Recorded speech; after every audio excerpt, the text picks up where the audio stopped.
Okay. It's 10 minutes past the hour. We're supposed to have started 10 minutes ago. We've lost 10 minutes already. 2 hours would not even be enough for what we want to do. And if your colleagues are of the opinion that they can always get the recording of the class on YouTube or through me, I may have to stop sharing the recording after the class so that you can concentrate on the class. I am not particularly happy when members of the class don't show up for meetings. Be that as it may, let me welcome you to today's class. We're having our week 2, the proper introduction to historical research class. I want us to start with a story, and then you tell me the lessons you learn or can learn from that story. Let's begin with the story. Can you read the story from your screen? Steve Adewale, can you read it out to us? Yeah, can you read out the story to us? Okay, sir. Let's begin with a story. True story. Jewish Jacob, a Russian Jew, was eventually allowed to emigrate to Israel. At Moscow airport, a customs inspector found a statue of Lenin in his luggage and asked, "What is this?" "Bad question, comrade," replied Jacob. "You should have asked, who is this? This is Comrade Lenin. He laid the foundations of socialism and created the future of prosperity of the Russian people. I take it with me in memory of our great hero. The Russian customs officer let him go." Yeah, continue. At Tel Aviv airport, an Israeli customs officer asked Jacob, "What is this?" "Wrong question, sir. You should ask, who is it?" "It was Lenin, the bastard who pushed me, a Jew, to leave Russia in shame. I take this statue as a reminder to curse him every day." The Israeli official let him go. Okay. Yeah, you haven't finished. Okay, sir. Then in his new home in Tel Aviv, Jacob placed the statue on the table. The next evening, he invited friends and relatives to dinner. Spotting the statue, one of his cousins asked, "Who is it?" "Wrong question. You should have asked, what is it?" "This is 5 kilograms of solid gold that I managed to bring back from Russia without having to pay customs duties or taxes." What does this teach us about the way history is written? So we've seen the 3 perspectives of the same encounter. What is the lesson for us? What does that teach us about history writing and what you read when you read a work of history? What does that tell us? How do you perceive what you are reading? What is the lesson for us?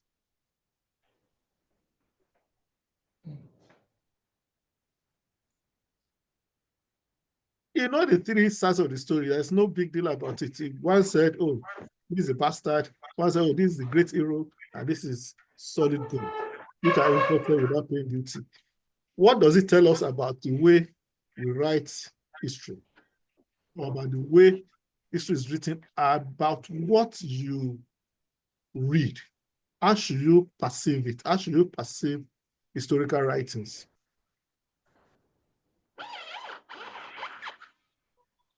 I'm waiting. No?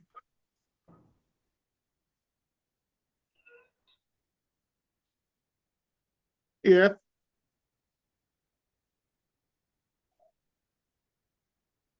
Adewale, oh yeah, tell us, what's your perception? Unmute and tell us the perception. What do you think? I mean, just tell me your thinking of the stories and what you think it means to us when we're reading a work of history.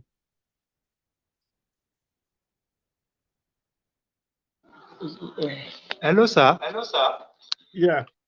This is the voice of Wasiu Amaro on the line, sir. Yeah, can you mute I another think one that is with you or I think disconnect the audio?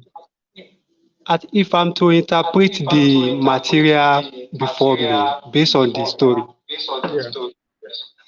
Yeah, it seems that the question of objectivity is coming, and the question is also coming from the perception of the writers, because the way the Jew perceive learning is different from the way somebody from Russia perceive it, and also the value placed on that statue is another thing that I'm trying to look, but all boiled down on the objectivity of the writer and the perception. okay, that's good. Excellent. Yes. Do you have any other how do you perceive works of history based on this kind of writing, based on this kind of narration? What does it tell you? Good day, sir. Yeah, This is basic scenario, sir. okay. So, from this write-up, sir, we can see that history is perceived the way you see it. Okay. There is an adage in Yoruba that says, I'm sorry, sir, ibi tó kọ wájú sẹ́nìkan, ẹ̀yìn ló kọ sẹ́lòmíì. That is, you cannot know more than what you can see. And when I say you can see something, it does not mean that you can physically see it with your physical eyes. It could be what you perceive, the eyes of your mind. So when you say something is right according to your own perception, or according to what you've seen, some other person might be saying is wrong according to that person's perception or idea or understanding concerning that thing. So you cannot know, you can, I don't know how to say it better, sir. I don't know. Thank you, sir. Okay. Yeah. Your screen is frozen, but yes, I can understand what you're saying. Now, from what the two of them have said, it tells you that what you call objectivity can actually be subjective. Steve Adewade's screen, your screen is frozen. Somebody can tell him. I hope it's not been thrown out of the class. Now, how many of us have seen newspaper stories written maybe today, a story about something, and about maybe a week later, there's a retraction. Oh, we apologize that what you wrote at that time was not correct. Apologize. Have you seen that kind of thing before in newspapers? Yes. Okay. Yes. Now, if you are a historian and you went to the newspaper library, okay, you went to the newspaper library and you read the first story without seeing the retraction, okay, what does that tell you about the product of your research? Do you understand what I'm saying? That sometimes you need to look at different sides. When you pick a newspaper article, be sure that before you use it, be sure that there's been no retraction. And unfortunately, when newspapers apologize about errors in their write-ups, the original story is prominently on the front page. The retraction is in a corner on page 54 that you cannot even see. Many people will not even see the retraction that has been placed. So many people actually carry on with them the wrong impression, the wrong story. What I'm telling you is this: when you get to the archives or you get to the source, when you get to any evidence source, be sure that it is not being written by somebody with a different perspective from the one you are looking. Or if it is, be sure that it is something that, yes, it is reflective of the totality of the truth. Somebody smuggled gold, and it was perceived as statue by customs officers in 2 different countries who saw the same person in different lights, like somebody said. Somebody's hero is another person's villain, right? So when you read the story of from the person's perspective as a hero, it's different from the person's perspective as a villain. If you are reading the story of Ife Modake crisis, written by an Ife historian, it's trying to tell you something different from what the man from Modake will write, right? If you are reading the Nigerian Civil War, the story of the Nigerian Civil War, a Biafran apologetist will tell you something different from what the Nigerian historian will say. The same history, the same episode, the same event, but different what? Interpretations. So when you go to the source, when you are looking for the source, be careful the kind of things you are trying to do. That's just trying to introduce the session. Let's now go. What are you trying to do today? Okay. Do you have any comments on what I've said so far? Adewale, you want to talk? I can say. Okay. Do you have any comment on what I've said so far? No, sir. I think you've already made the point very clear that history can be seen from different lenses. Yeah. Sir. As a historian going to the archives, be careful how you interpret the evidence that you obtain. Yes. That's the major lesson. Don't be carried away by what you read immediately, because it could be from a perspective that is not correct. Okay. So what are you trying to do today? You should be able to define historical research and explain its importance. Okay. We're trying to define historical research and explain the importance of historical research. All of us are going to do it together. And then understand the key aspects of historical research. Those are the things that you will see if you are talking about historical research. And then understand different methods, historical methods, and their application. Okay? And finally, recognize key debates and developments in African historiography. Those are the 4 components of our study, of our work today. And in doing that, of course, we had introductory remarks. I was going to make some announcements. Okay, maybe I'll make the announcements when we close the session. And then ask ourselves, what is historical research? Then the importance of historical research. Then we'll ask ourselves, what are the key aspects of historical research? The key characteristics of historical research, major types of sources, key methods and approaches to historical research, steps in conducting historical research, critical evaluation of sources, and then a short note on African historiography, because it's just an introduction. Everything we are doing today is like the whole course, the whole of our 801 class, okay? Different aspects, like next week, we're going to look at sources. After that, I'm going to look at archives. So all of those things are supposed to capture many of them in today's session. So first question, who is a historian? And I want to take on that. Who is a historian? Can we have, who is a historian? Pasiamo, I saw your screen is ready. Who is a historian?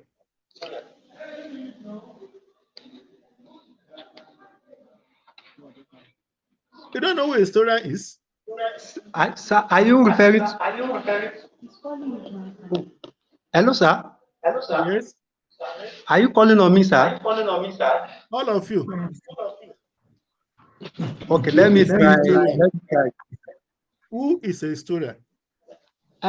For my own, little knowledge of it, a historian is somebody that gathered facts and tried to put down the history of a particular place or history of an event in a professional way different from journalistic analysis of events. Okay. Any other one? Who is a historian? Yes, sir. An historian can be referred to as someone who systematically studied the past to gain new insights into a new trend or to review what has been written in the past in order to come up with a new evidence or to interpret it in a new light or to interpret evidence in a new light. Okay. Okay. Any other one? Sir, from the definition of history, history can be simply defined as the study that studies the past. So an historian or is a person that is trained to systematically study the past by objectively gathering facts and interpreting those facts to bring out to objectively bring out the actual occurrence of a particular event per time in order to either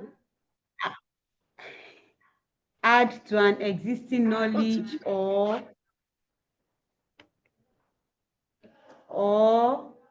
bring in a new knowledge entirely. That's it, sir. Thank you, sir. Okay. Thank you. Who else wants to try? Let me try. Sir. Okay. Um, Who is that?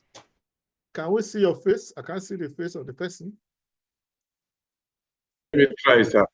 Okay. I'm somebody who studies the past and writes about the past. And of course, based on his writings and the perceptions drawn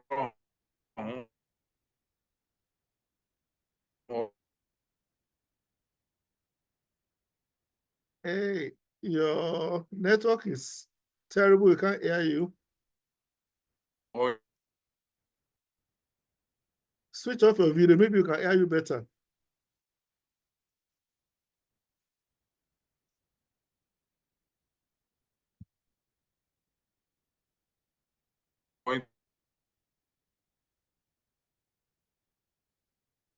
Okay. Can we hear you now?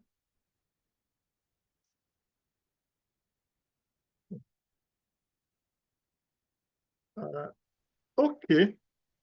Are you hearing Chief Orodu speaking?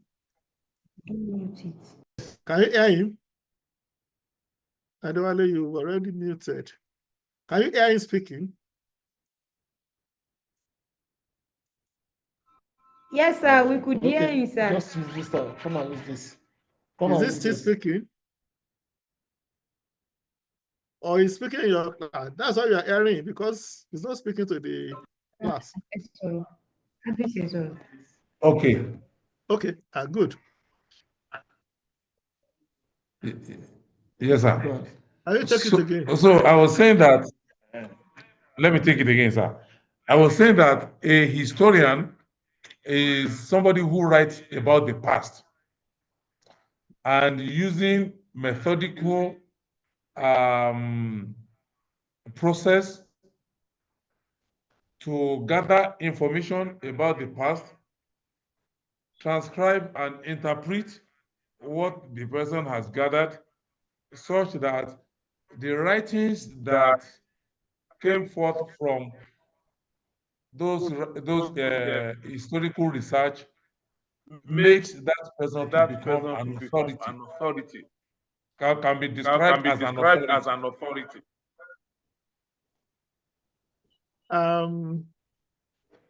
Excellent. Thank So you. that is Now, when let me a historical writer can be called or referred to as As a a historian. historian. You know, we like to complicate things. You know, things that are simple, we just complicate it. Please give me a second, please. Please give me a second. Hello? Yeah, hello?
Sorry, I needed to address an issue back in Nigeria.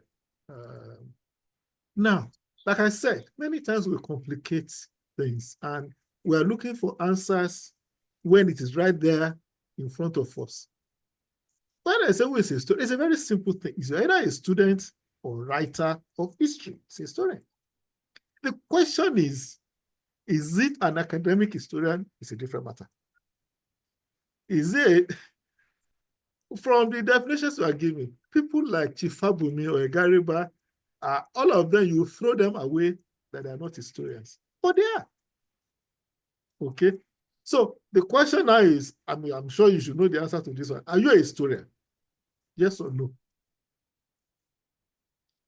Are you a historian? You, yourself, are you a historian? Yes, sir. Yes, sir. Yes, sir. I'm not sure I can rightly describe myself as a historian. Yes, sir. Okay. You're a student of history, right?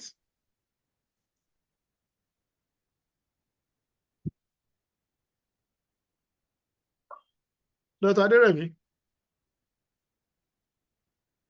are you a historian? Help us tell Yes, them. sir. Can you hear me, sir? So what qualifies Hello, you to be sir. called a historian? Yes. Yes, sir. I'm a historian, sir. Yeah. So the question, what qualifies you or Because someone to I be write called a history historian? from credible sources. Because you write history from credible sources. Who is that saying is in the class? Ekushel, I can hear you. You write history from credible sources. We'll come to the question of credibility very soon, because these are issues in terms of evaluation of your sources. We'll come to it in a short while. Then the question now is, what is historical research? Well, that's the theme of today. What is historical research? Who wants to try?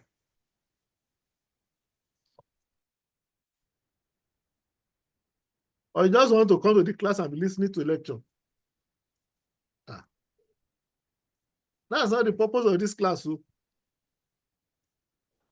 that's why I gave you the discussion themes ahead of the meeting since last weekend. So what is historical research? Yes, sir. Yes, sir. Adewale, sorry.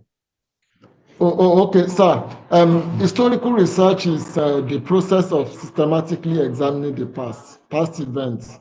It can help to gain insights to interpret trend and understand their impact on the present event or the future. Can you take it again? I want to take out the keywords in what I've said. Okay, historical research is the process of systematically examining past events. That's investigation, yeah. Yes, in order to gain insight.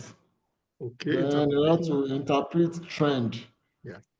And Excellent. understand their impact on the So present investigate, events. interpret, and Yes. understand the impact And on present. Excellent. Yeah, it's almost now. What is historical research? From what I've written here is a method of studying, right? Analyzing and interpreting past events to understand how they have shaped the present and may influence the future. How they've shaped the present, how they've helped us to know what happened today. How did that come to be? Okay, which is why the question of you stopping history in your secondary school syllabus at that time was one of the most foolish things any government could have done. Because people don't even know how we got to where we are. So how do you know how to move to where we're going? But it's not mere storytelling. You need to be able to distinguish between historical research and storytelling. Storytelling is one of the elements of history. Okay, you can use the stories to construct. It can help you to gain insight into what has happened. But research itself is more than storytelling. It's more than Shola Akinrade was born, he went to school and all that. It's more than that. It's all part of it, but it's not narration. It's not mere narration. Okay.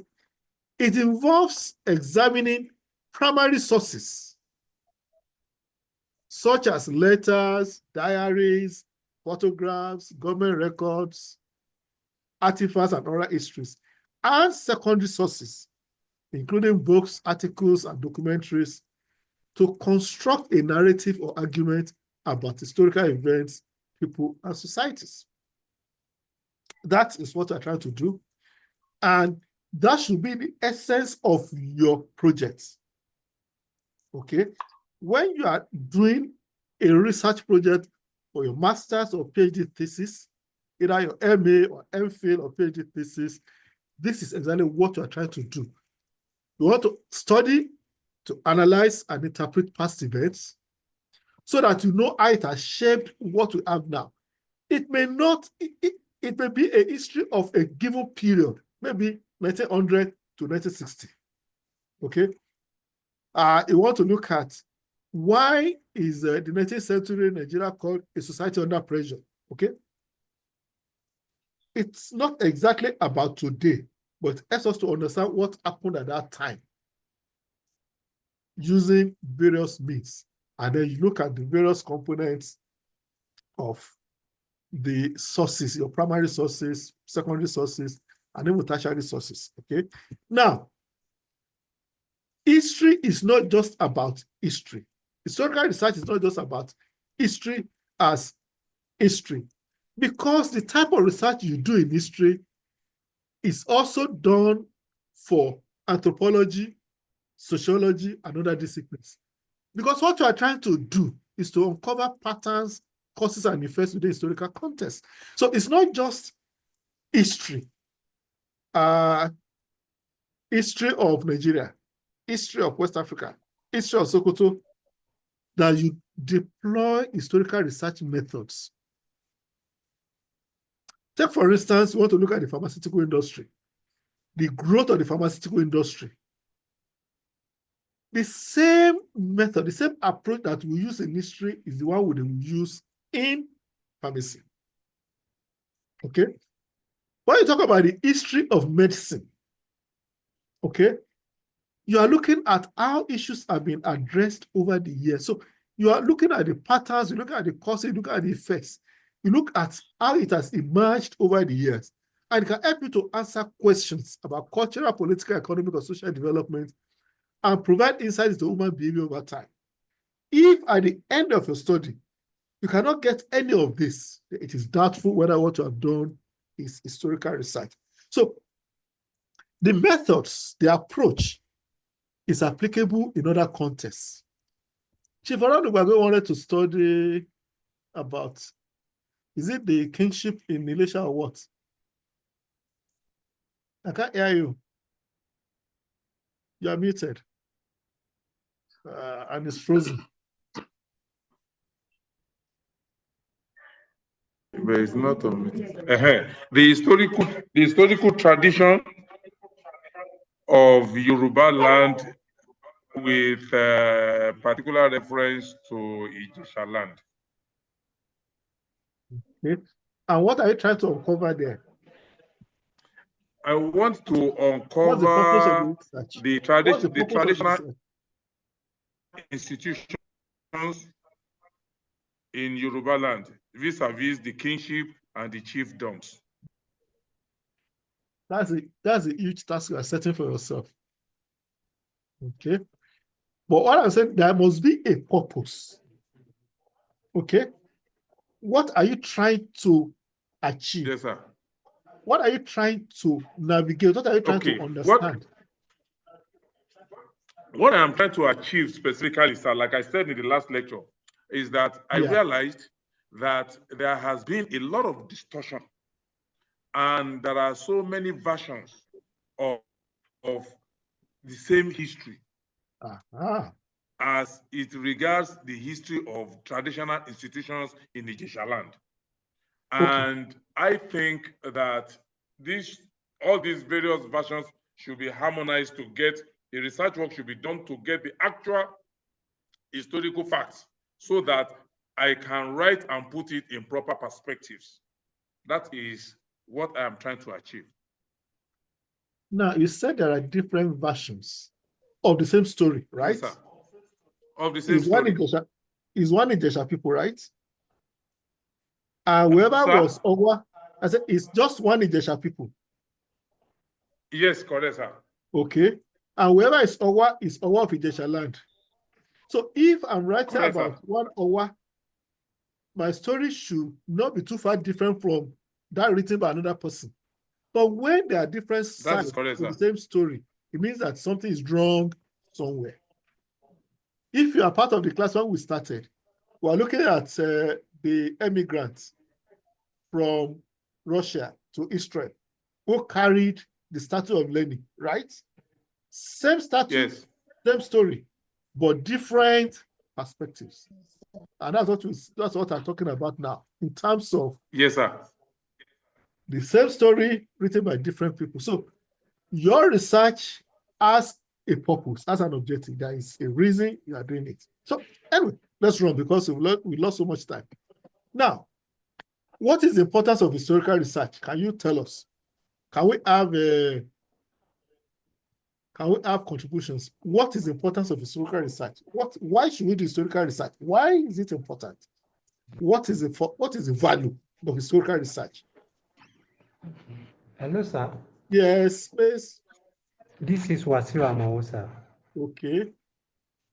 Historical research guide historians on how to identify your source, how to write, and some of the things, because history as a professional historian that distinguish history from a local,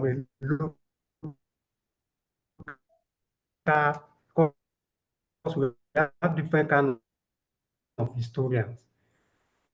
We have people that can take the story of from the other source. Okay.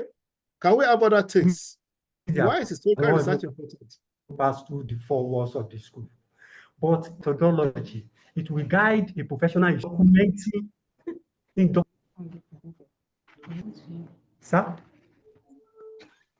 Okay, finish. Hello? Finish what Hello, you're sir. saying. Oh, I think I Continue think with what Yeah, I'm you're saying. through, sir. I'm through, sir. Okay.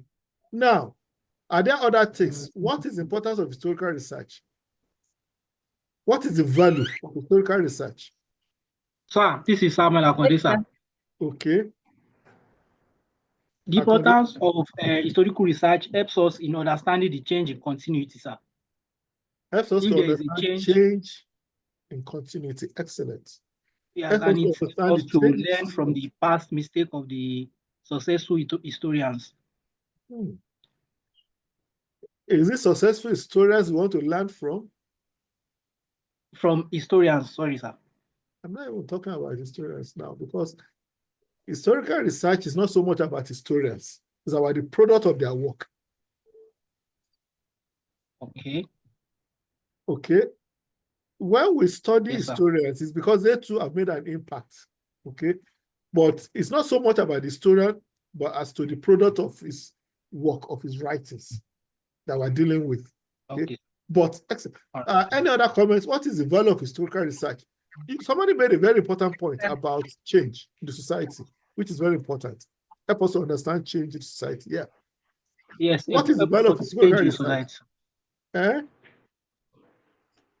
Sir, Yeah. a major importance of historical research is that it helps preserve our heritage. Helps to preserve our heritage. Excellent. Our Yeah. heritage. Like the example you gave, there's an adage that says if the usefulness of a thing is not known, abuse is inevitable.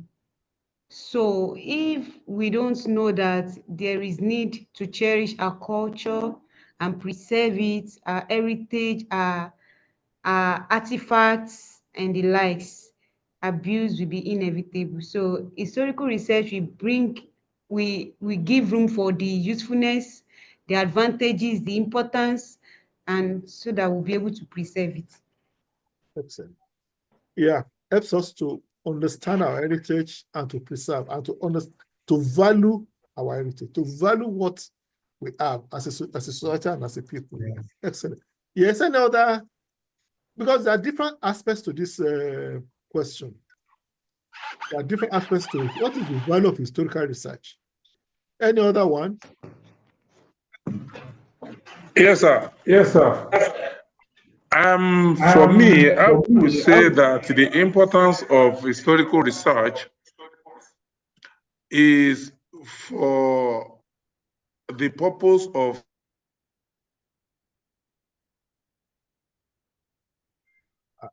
I'm not hearing you again. No.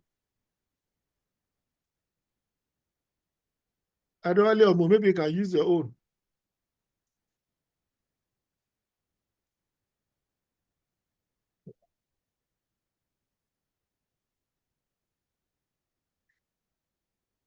So Emma, Go ahead. Can you start again? Yes, sir. So, sir, did you hear me, sir? I can hear you now. Yeah, continue. Okay, well, I know I've concluded, sir. Yeah, I didn't hear you at all. So, Oh, okay. I said that the essence of the importance of historical research is for historical items to be properly situated based on the outcome of the research so that it can be properly documented for posterity. documentation for posterity. Okay. Yes, sir. We'll come to judgment of history in a minute. So let's just go on. So, what do you understand by the judgment of history? When you say, oh, it's awaiting the judgment of history, does it mean that there is a high court that will go and the judge is a historian who will give the judgment? What do you understand by the phrase judgment of history? Posterity. Posterity. Posterity, yes. Yeah, posterity. Well, is to sir, is the judgment of history in the typical, what I would call a typical grammar, means when history has been able to I don't want to use the word judge now, so that it's not tautology. Now, when Israel have been able to record the passage of time has having been validated by historical antecedents. Let me. The validation, simply put, sir, the validation of time in history. Hello, sir. Time Hello, sir. helps This to is Wasiu validate. Amos. Okay. Let him Time helps to validate. That's what Chief just said. Right? Which is That with time, you know what, you get the full picture of an event, right? Is that what you're trying to say? Yes, sir. Yes, sir. Yes, sir. Okay. Hello, sir. Yeah, please. Amo. This is Wasiu Amos, sir. Yeah. Although there is nothing like history repeating itself in the normal perspective, but if a society or a man is not learning from his past, it can also repeat itself in another dimension, which may lead to regrets in future. That is one of the, what I try to understand, what I understand by judgment of history. Now, let me. No. Different perspectives. Let me try to summarize it for us, because this is part of the things Thank you, sir. you are supposed to achieve. History is about the past, not about the future. It gives us perspectives from the past to be able to understand the present and help us to shape the future, right? Okay. Now, when events happen, judgments could be made. People make commentaries, people come to conclusions. But when we say it awaits the judgment of history, they say history will vindicate. It means that we don't have the full picture yet. And it is the kind of work you are doing that will help us to get the full picture. Okay? With time, future generations will always interpret past events in the light of new efforts, in the light of new materials, and the light of new understandings. The way, how many of us have heard about Bashoruga and Alaafin Abiodun? Yes, sir. Yes, sir. Yes, The sir. way Bashoruga was perceived back then is not the way it's perceived now. Because people have now contextualized it in terms of a weak traditional ruler strengthened by a formidable war general. Okay? How many of us have read about Efushetan Aniwura? Yes. Yes, sir. How is she portrayed? As a wicked slave owner. But, Yes, sir. Yes. Yes, sir. but in recent years, the interpretation is different. Okay? So, the judgment of history is talking about having a more reflective perception of what happened in the past. Because long-term evaluation has a way of bringing out, okay, different perspectives of what happened. The story we read earlier about Jewish Jacob, okay, the emigrant from Russia to Israel. Anybody writing the history of that day at the Moscow airport, we say, even the Jewish man that was traveling so revered Lenin that he carried the statue of Lenin with him, right?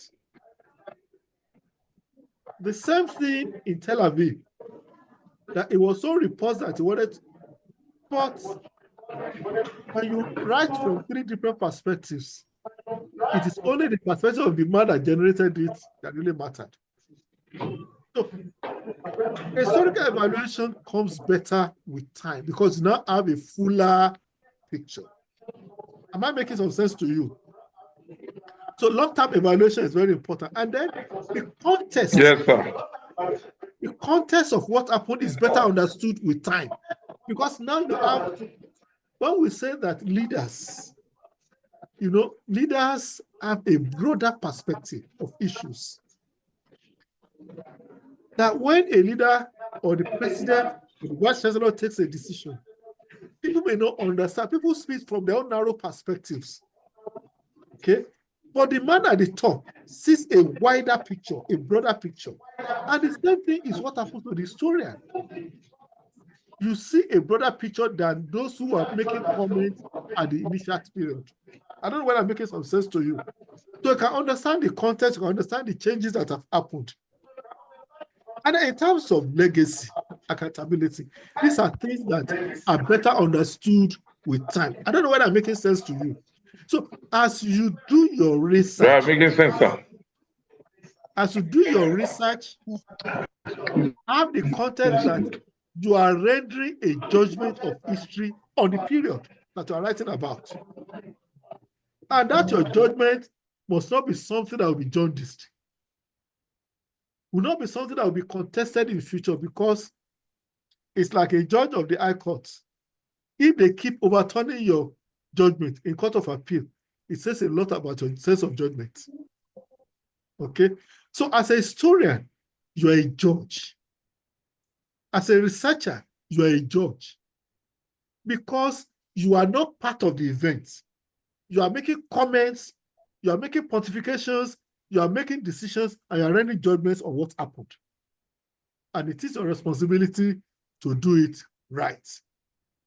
So let's go back to the question. What is the value of historical research? There are some things I have here for you. One, historical research enables us to understand human behavior. I think somebody said it. And societal change. And I don't know whether it was Adewale who made that comment the other time about change. It provides insight to societal changes and context of current events and policies. Okay? So historical research is what enables us to understand the progression of society from where it was to where it is today. And somebody was talking about heritage the other time. Historical research helps us to preserve collective memory, the heritage and identity of a people. That is one of the values of historical research. Again, somebody talking about learning from mistakes. Yes.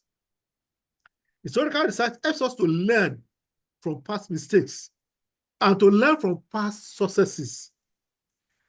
Helps us to avoid repeating past mistakes and to take control of ourselves using what has worked for us better in the past. Of course, historical research helps us to challenge dominant narratives and uncovering marginalized voices. Because now you can hear what everybody is saying, because you are not part of it. You are not the journalist of that time. You are the historian who is looking at the present, who is looking at it from the present view.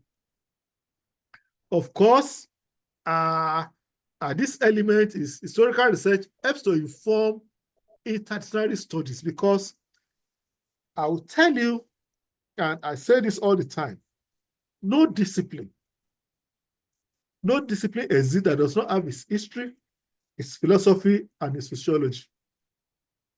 If you want to study architecture, you must know the history of architecture, philosophy of architecture, sociology of architecture. It tells you in the context in which things are done. And the same thing for history. Okay? And I put it as the last one, contributes to academic knowledge, which is the least of our worries. Okay? The other values are much more important. We're not just talking about academics. We're talking about how does it help us to understand society? How does it help us to understand the progression of the society? How does it enable us to avoid errors of the past? How does it help us to build on the successes of the past? And how does it help us to uncover the voices of the past that have been muffled, that we don't know about?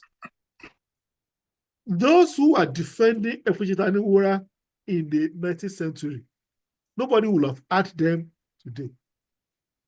If you watched Effushita Aniwura, the play by Akinwumi Ishola, the late Akinwumi Ishola, when it was first staged, the conclusion was different from what it was done years later by the same author. Professor Akinwumi Ishola, he was in our Department of African Languages in Ife. One of the most profound teachers I've ever known. Professor Akinwumi Ishola was brilliant man, great writer. He studied French for his first degree, but ended up as a Yoruba scholar. Is Effushita Aniwura the initial one vilified the woman? But years later, the revision came. So we can see the progression, we can see the voices of the past being coming out. And these are the things that we need to understand ourselves. So what are the key concepts? Our time is running. We've done more than 1 hour, and we still have quite a number of things. I won't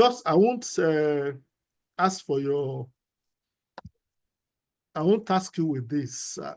What are the key concepts, the key words, the things that if in historical research, you cannot but come across? Number one, primary sources.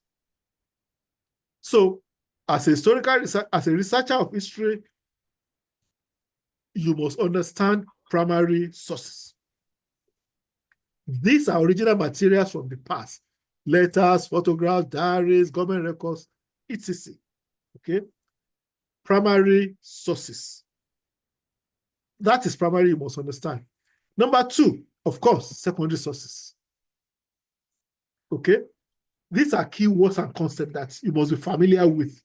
And you must be able to distinguish between all of them. Secondary sources, the works that analyze or interpret historical events, the books, articles, and documentaries. So they make use of primary sources. So by the time you write your history of ownership in Ijesha land, it's going to make use of existing primary sources and even sometimes secondary sources. And whatever you come up with is likely to become a secondary source material for future researchers, because your own work too must make some contributions to knowledge. Okay? You must also understand what is called chronological approach, that is, understanding how events unfold over the years. When I say chronological, historical, that is, a time perspective, how events have unfolded and their impact on later developments. These are things that you must familiarize yourself with. Then, you must know what is cause and effect. You must know to identify factors that led to specific historical events. When you say, oh, what were the factors that led to the Yoruba civil wars? Or how do you explain the collapse of Benin Kingdom? You are looking for causes and effects. How do you explain the origins of the Nigerian Civil War? You are looking for what? Causes and effects. Okay? I don't know whether I'm making sense to you. Okay? So these are things that every historian must be familiar with. Primary sources, secondary sources, chronological approach, cause and effect, and historiography. Historiography, how history itself has been written and interpreted over time. Well, it's a historiography of Nigerian history, beginning with oral traditions, to pre-colonial records, to colonial records, post-colonial historiography, decolonization, decolonizing African historiography. This is historiography. How that history of history. Okay? Am I making sense to you? Hello? I just nodded your head. Okay. Yes, sir. Yes, sir. We are here, sir. We are here. Yes, sir. Yes, Yes, sir. sir. You're So making a lot of sense, sir. for a researcher in history, these are things that you must be familiar with. You must know what they are. You must know what they mean. You must know when they apply. You must know what the value to each one. Okay. Because that is what makes you a historian. And then what are the characteristics of historical research? Okay. You didn't sleep today. Why are you yawning in the class? Okay. You know, it's good. I like online classes because it shows so many things. Okay. So what are the key characteristics of historical research? I'll mention 4. Number 1 is evidence-based. History is not about theories. History is not about hypothesis alone. You can make a hypothesis when you are starting that this will happen. It's not about laboratory research or what may happen. No, history is what has happened. Am I making sense to you? History is not about what may happen. You can say that based on what has happened, this can happen. But when you are writing your history, it's not about making future predictions. You rely on primary and secondary sources. You rely on evidence that has been generated to write history. You don't write history from your head. History is evidence-based, it's empirical, it's evidence-based. It's not just wisdom approach. There are things that if I pick your write-up, it will have sources. Your footnotes will tell me the sources you have used to write up that material. And with your sources, if I have access to the same sources, I should be able to write my own story. They don't have to be the same thing. That's what interpretation does. 2 historians can pick exactly the same set of sources and come up with 2 different write-ups. Are you aware of that? Because that is the work of interpretation. Yes, sir. Your perception. Okay, let's go back to our learning story. The same event, different what? Different perspectives. Is that not what you said? The same Yes, sir. event. Somebody smuggling something across borders, but different interpretations. Given by the same person, not because it was given an interpretation that suited the audience. Right? He could Yes, have said to the customs officer in Moscow that this bastard is the cause of my problem, right? If he said that, he would have ended up in jail. He could have told them at Tel Aviv airport that I'm smuggling gold into the country. He would have ended up in prison and paying fines, and then they would have seized the thing from him and melt it down. Am I making sense to you? Yes, So, sir. interpretation is very important. You can use the same set of materials to write a different narration. And that is why I prefer the MLA approach to footnoting and citations, in which you give me the details. Who wrote it? When? Which year? What pages? So that I can go to the library or go to the source and check the same material. Sometimes in 1983, 84, I read somebody's article and I noted the reference because I was interested in the material. So I went to the library to check the same edition of the same journal, the same article being cited by the author. It wasn't there. It wasn't there.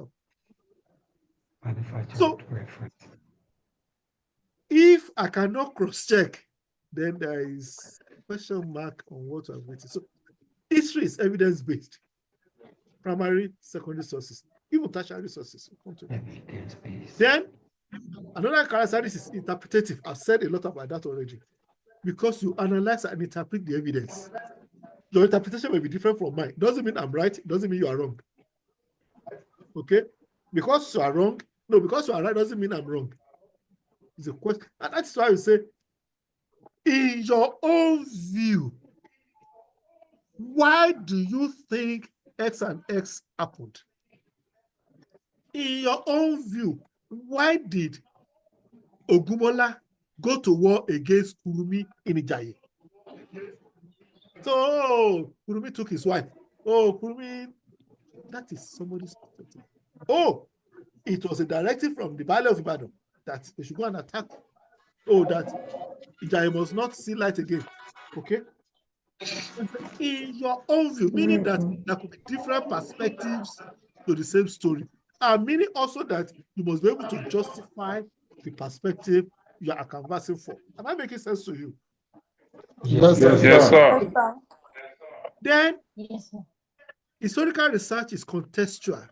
You must know the milieu in which the event you are interpreting happened. It's not something that occurs on its own.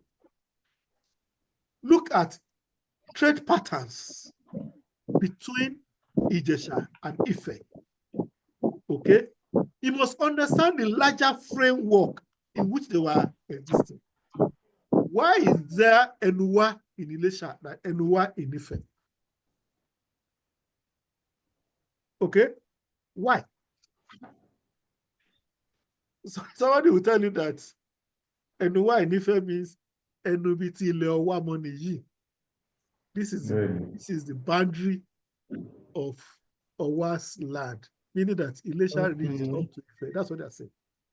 Is that the interpretation Ife will give you? No, not going to be. It cannot be. So you must understand the context of events in which that you are narrating, that you are discussing. You cannot pick an event. Take, for instance, the Nigerian Civil War. You are discussing the Ore battle, the Battle of Ore. And many of us know the story, Oleku Ijaore. Ijaore. Yes. Do you know the meaning of Oleku Ijaore? Yes, sir. How did the phrase come about? From what I heard, sir, I heard that it came about during the Biafra War. Yeah. That was where the Eastern soldiers were pushed back. Because if they had On their march on Lagos. the next thing was to go On to Lagos. Yeah. So it was a fierce battle. But today, it's like the way the modern young people would interpret proverbs. Now,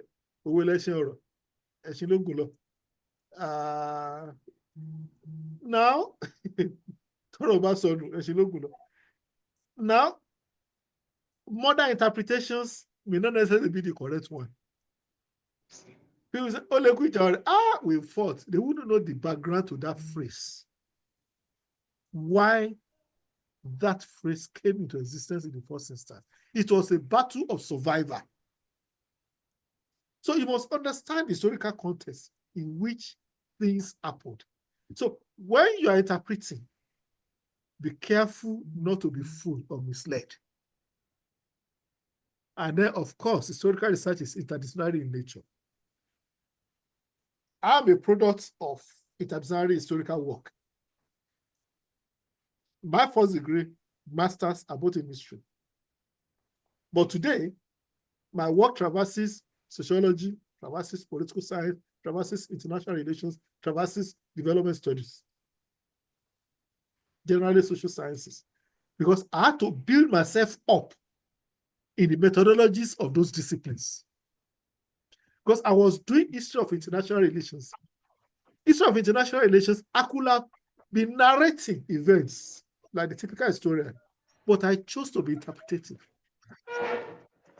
Okay, so history is interdisciplinary in nature. And so and I will ask you to try to join the Nigerian Academy of Letters seminar. One is holding tomorrow. Those are about every 2 weeks. Starts at 5 o'clock. Now, when you interpret,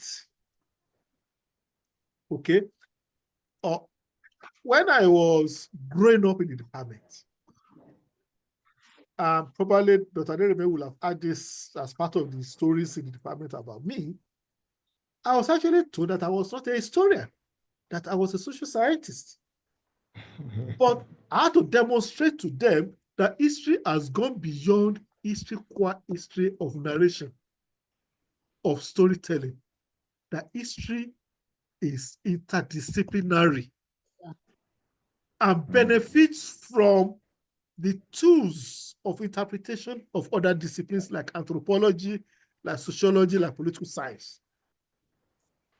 I've used the tools of political science and international relations to interpret history.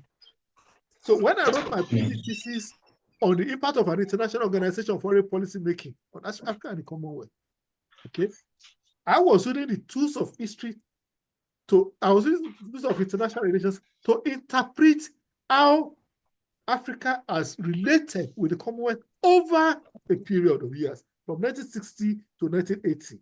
It's a work of history that used the methods of other disciplines. I don't know whether I'm making sense to you. Yes, sir. Yes, sir. Historical research, evidence-based, is not something that you conjure up in your head. It's something you can say. It's something that when you mention it, I too can also see it.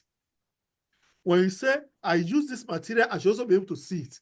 If you say you interviewed Mr. X or Mr. Y, I should also be able to interview the person if the person is still alive. And if it's not alive, I should be able to get the record of your interview. Am I making sense to you? So, yes, sir. not just you say it happened. No, you should be able to prove it. You should be able to prove your sources. You should be able to prove your material. You should be able to prove your evidence, provide your evidence for interpretation. I may come to a different interpretation. Doesn't mean you are wrong. Doesn't mean I'm right. But it means that we can validate it. Like I said, we must understand the context in which the history is being written. Some are revisionist histories. And I'm sure that Chivalry Gbagbe's history is going to be revisionist because already he's telling us that he doesn't agree with what others have written before. So, it doesn't mean revisionist is pejorative. It's giving us a different perspective. Okay? But most times, revisionist histories are things that try to paper over things that happened in the past, trying to give us a different perspective of what had happened. So let's go on. Yes, what are the major types of sources? History depends on sources. Like I said, it's evidence-based, right? Like I told you at earlier time that some of the key words you must understand in history is sources. Primary sources, secondary sources. Primary sources, someone is going to speak to us soon on primary and secondary sources. But by definition, these are original documents, artifacts, and records created from the period being studied, not records manufactured after. Okay?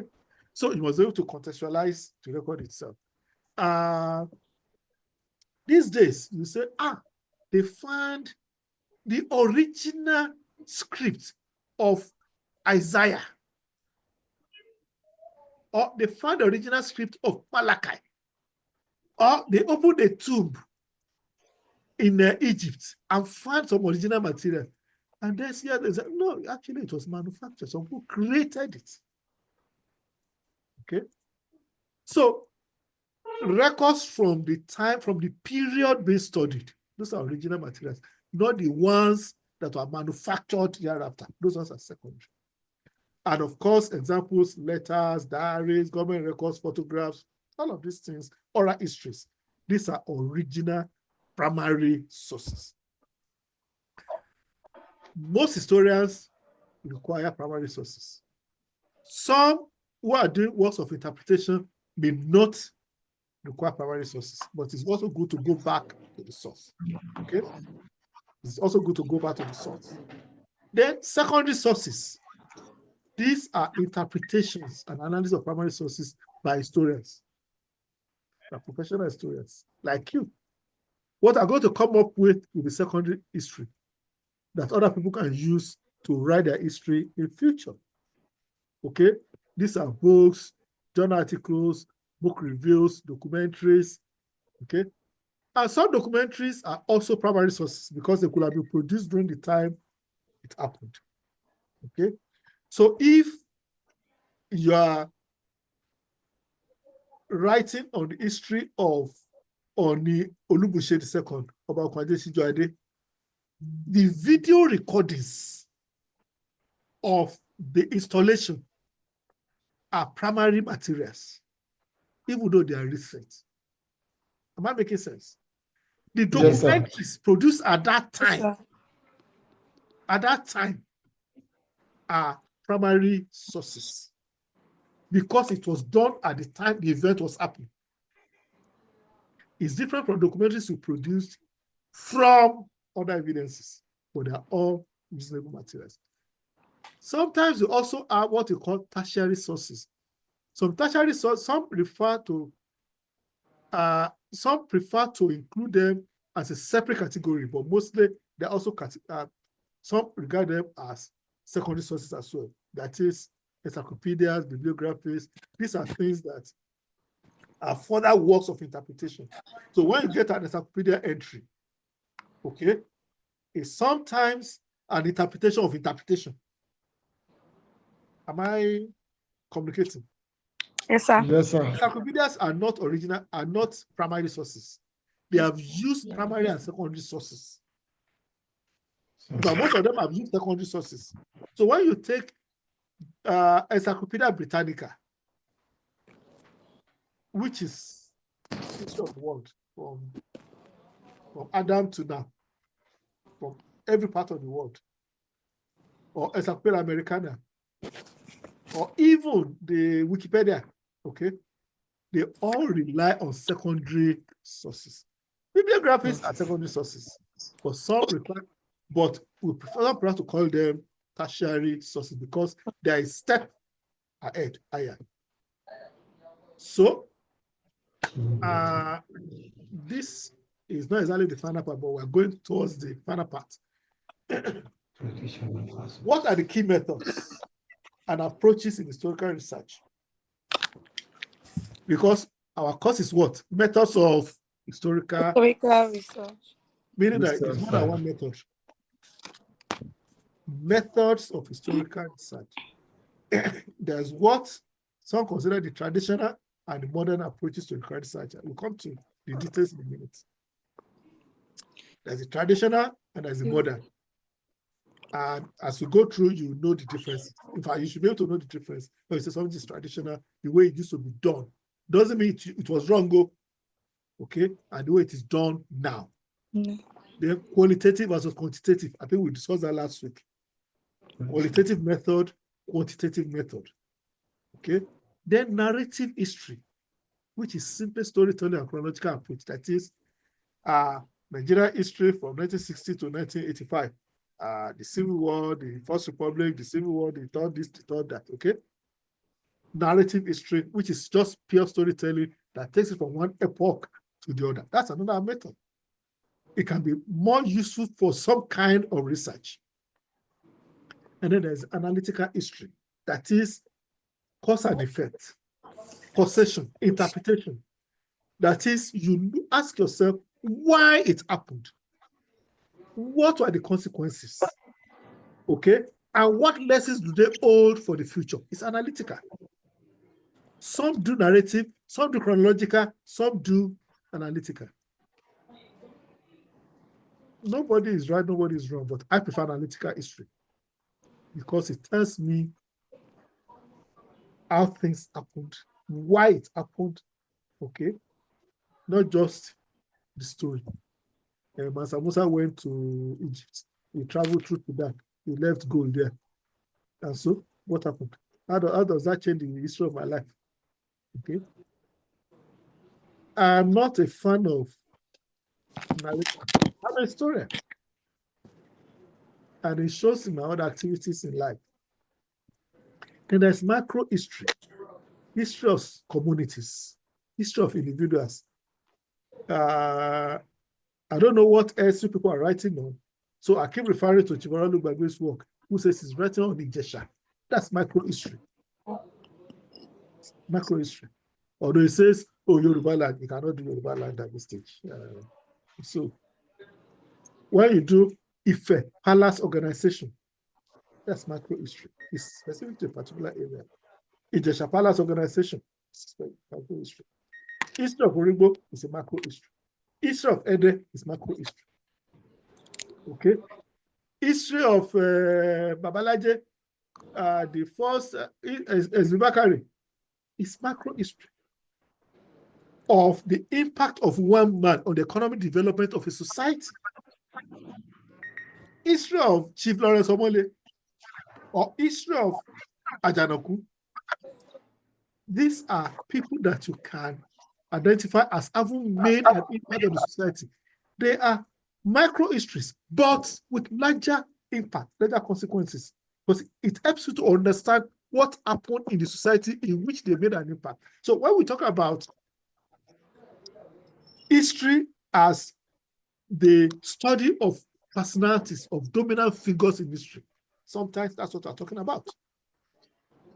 And then oral history, okay? Collecting, analyzing spoken testimonies.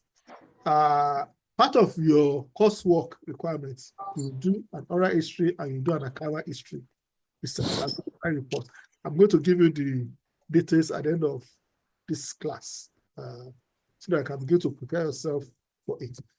So let's take them one by one. Traditional versus modern. We said there's traditional, then there's modern. You know, history writing, studying history, producing historical research works has evolved over time significantly. We've had traditional and modern methods of historical research in terms of the approaches, in terms of the sources, in terms of analytical techniques. Now, traditional history, historical research methods laid the foundation for understanding history because that's where we started. It is modernity, it is knowledge acquisition, it is increasing knowledge that has helped us to improve.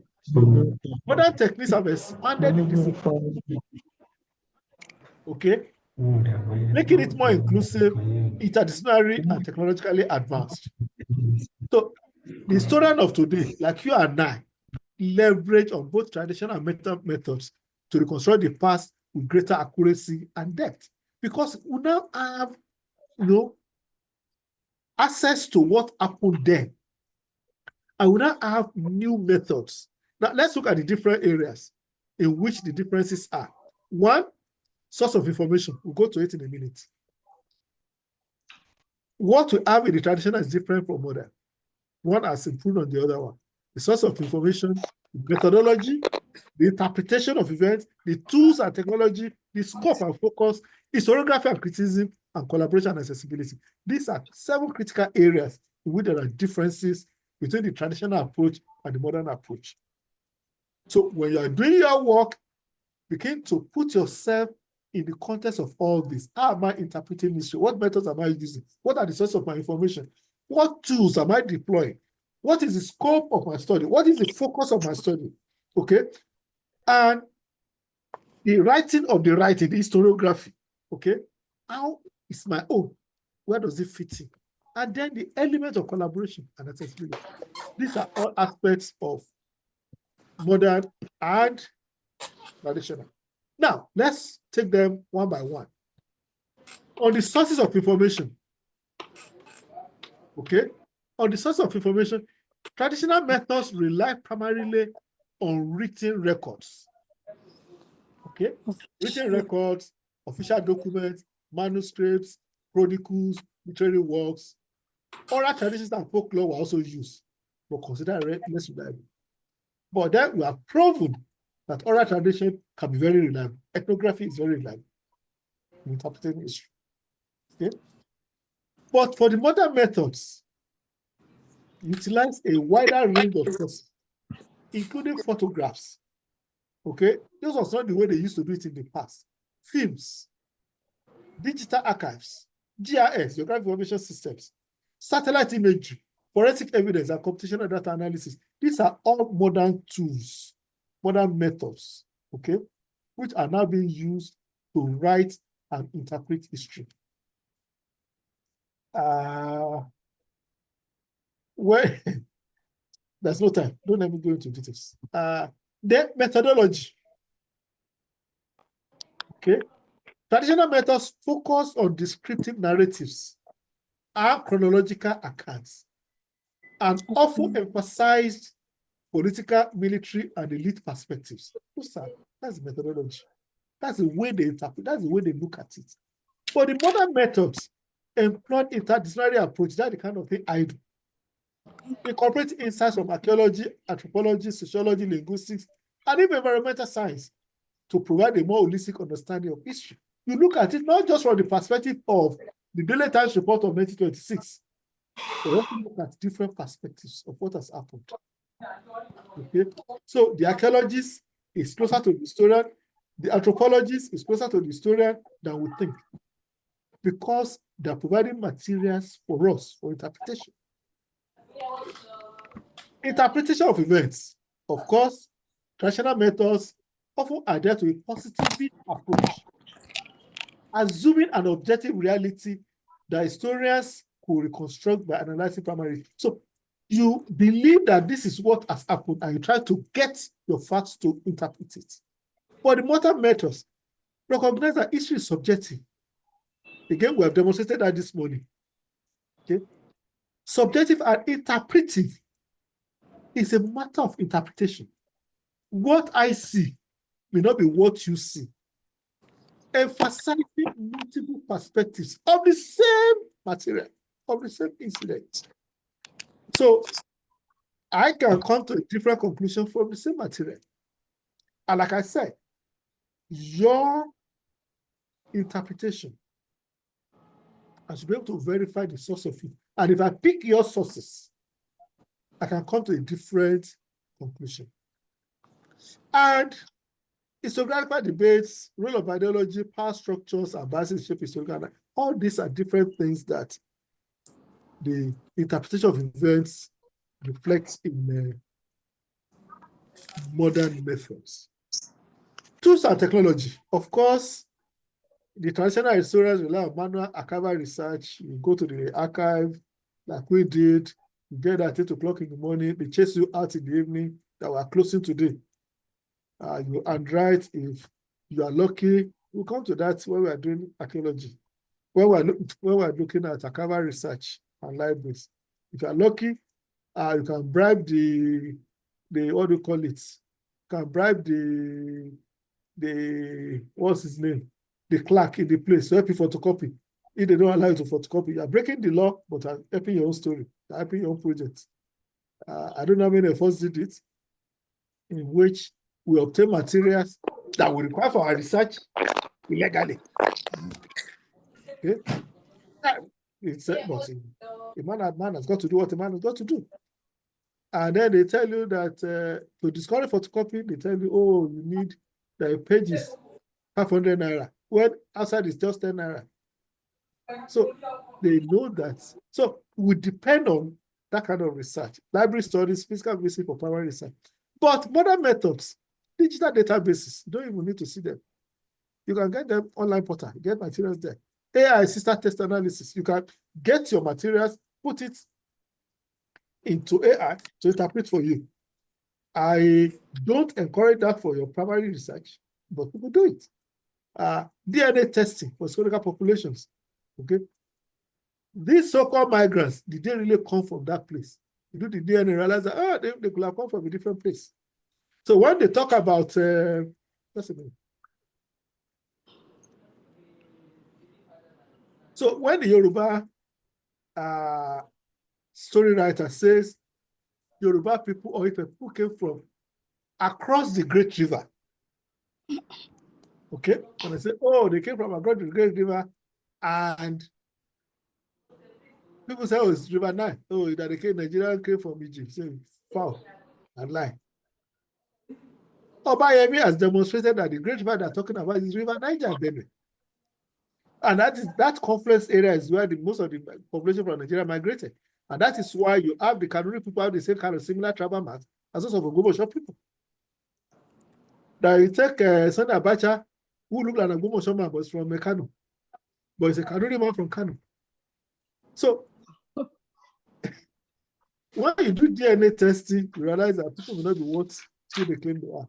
Big data to analyze trends and patterns over time. Scope, of course, traditional methods concentrate on political history, the general ones, history of possible, if a Madagascar crisis, wars, treaties, rulers, the Ibadan under Bashorun Ogunmola or during the reign of Alaafin Abiodun, concentrating, and the history of Oyo Kingdom, expansion to Benin. These are traditional methods. Okay, but meta methods expand the scope to include social history, cultural history, macro history, gender studies, and environmental history, giving voice to marginalized groups and everyday people. Today, history of medicine is becoming a big discipline. History of diseases. How did people treat smallpox? How did people treat leprosy? How do you explain lepers colonies? These are coming from medical history and also overlap to social history. You know what I'm making some sense to you? Okay. So modern methods go beyond the traditional approaches in terms of the scope of the study. And finally, historiography and criticism. Oh, there's still also collaboration. Okay. Traditional methods were often dominated by nationalistic or Eurocentric perspectives with foreign ground narratives. So defensive. Okay. Whereas modern methods challenge the dominant narratives by incorporating post-colonial feminist and critical theory perspectives to reassess historical events from different angles. So look at it from different perspectives, not just the one that we're used to. And then finally, collaboration. How is it different from traditional model? Historical methods was almost an individual endeavor with findings published in academic books and journals. Let me tell you something. One of the problems historians have today is that we are so used to working on our own and not collaboration. We're so used to no ranger approach. And it's not just now. Even me, 90% of my works are published solely because I did my research in the archives on my own. We are so used to it. But modern methods have started to promote collaborative research. People work together. Open access digital archives in which I go to the archives and crowdsource history projects, which is more than one person. Making historical data more accessible to global audience. So more people now have access to your data. I don't know whether I should stop there for you to ask questions. So that was traditional versus modern methods. We also have the qualitative versus the quantitative methods. We've discussed the qualitative method earlier. We mentioned it last week. That is, historical research employs both qualitative and quantitative methods to analyze past events, trends, and societal changes. Qualitative methods focus on descriptive, interpretative, and narrative-based analysis of historical events, okay? So what is a qualitative means that it's not something that can count 10 people, 3 shillings, and all that. No. Emphasizes evidence that you can generate, archival research, letters, diaries, oral history, comparative analysis. Okay. This method has its advantage because it provides depth and context, but it may lack generalizability and objectivity.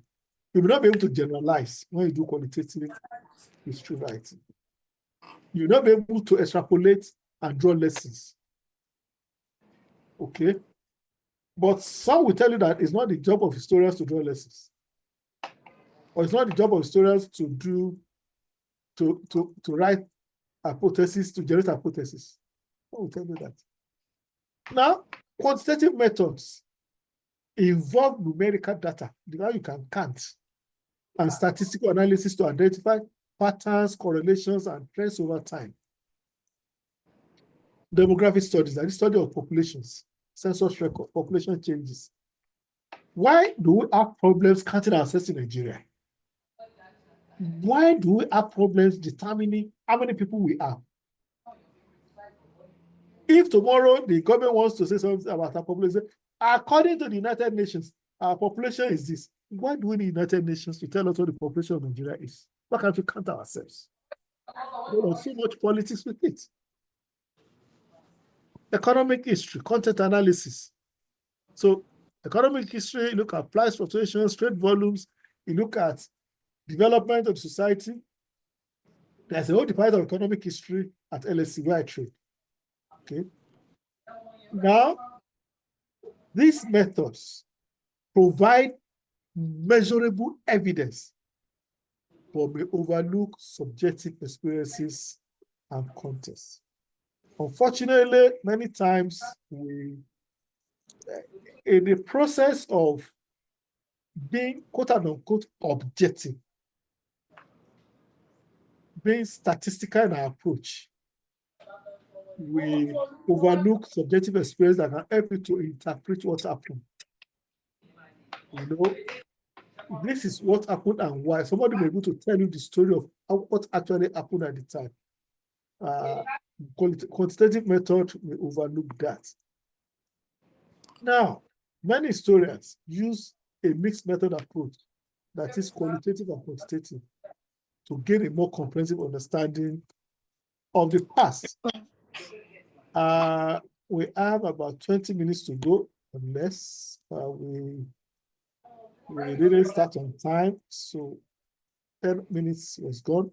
So probably about 30 minutes. I hope we finish before then. Now, any questions so far? Comments?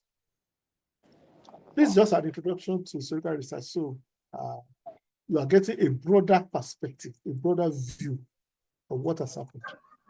Okay? Yeah. Questions, comments?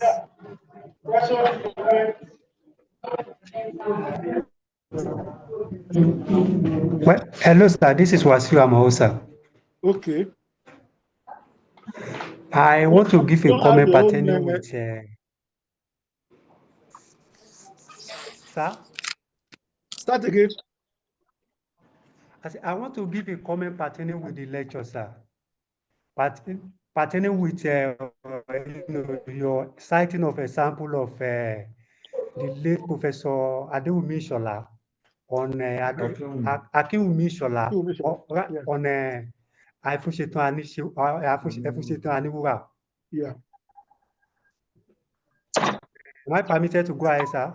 Yes, please go ahead. This is why still working with my former? Why still working with my former boss?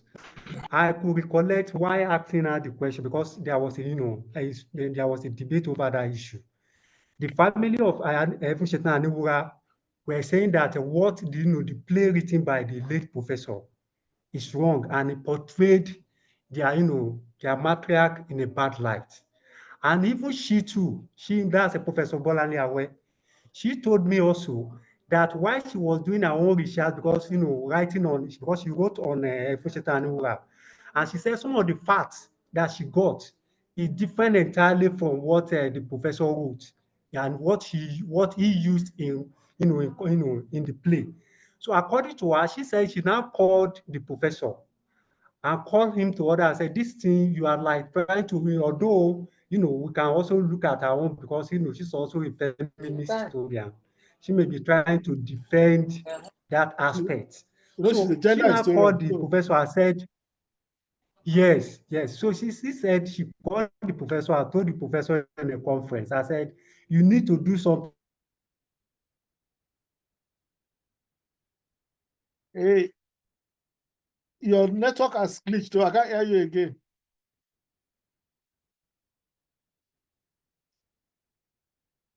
I can't hear what you're saying.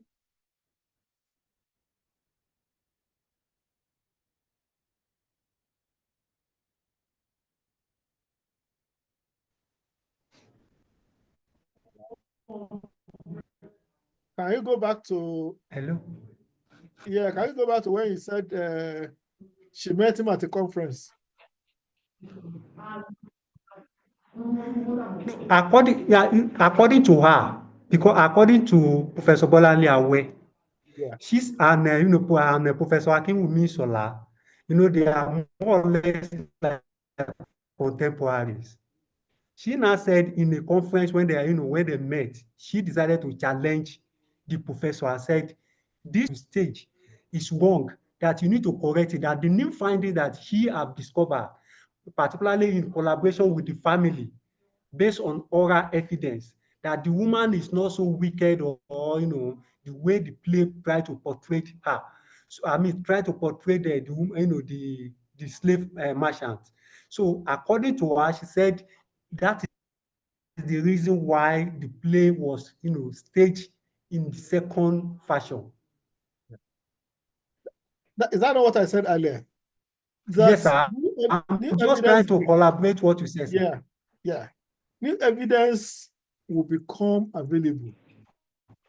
The question you ask yourself was, when Professor Akinwumi Sola wrote the original one, did he deliberately exclude some materials? Or was it what was available to him? Based on, usually, oral tradition. Because people will tell stories, that woman was wicked, that woman was this, that woman was that. And that could have provoked his initial writing, looking for evidence that will justify what people were saying. Okay? And that is why you have to be careful when you read the works of history. Because they could have been written from perspectives that were jaundiced, that were not correct.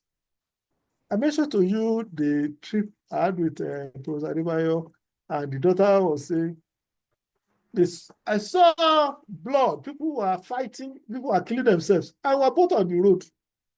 And in future, the guy will have said, I was there. People will say, I was there, whereas their understanding was limited. Somebody watching a football match, because the house is next to a stadium, so he was able to watch it free from the upstairs of his house, giving an interpretation of what happened on the field. Will he be having the same experience as the referee of the match? No. No. So sometimes it may not be malicious. It may not be malicious, but we have to be careful how we interpret the evidence before us. Okay. Any other comments? Thanks for that comment, Mr. Amo, because this is what happened. The man was forced to revise his work, and good he did it before he died. Yes. Because people have been condemning his work now. Is that not? Yeah, people have been condemning his work now. Okay. Any other comments? Are we getting something from this class? I can't hear you. Are we getting anything from this class? Yes, sir, we are, sir. Yes, sir, we are, sir. We are. Yes, because I want us to be as practical as possible. Historical research is a practical work. It's not something that we theorize about. It's more than that. That's why I prefer teaching this kind of course, philosophy of history, than teaching the regular history of Europe from 1789 to 1900. So let's look at steps in conducting historical research. They're just 4. Any other thing are embellishments. Number 1 is what? Let's take it from the screen. Number 1 is what? Formulating a research question. Formulating a research question. What is the purpose of your research? That's the first step. Because it will determine other things that will follow.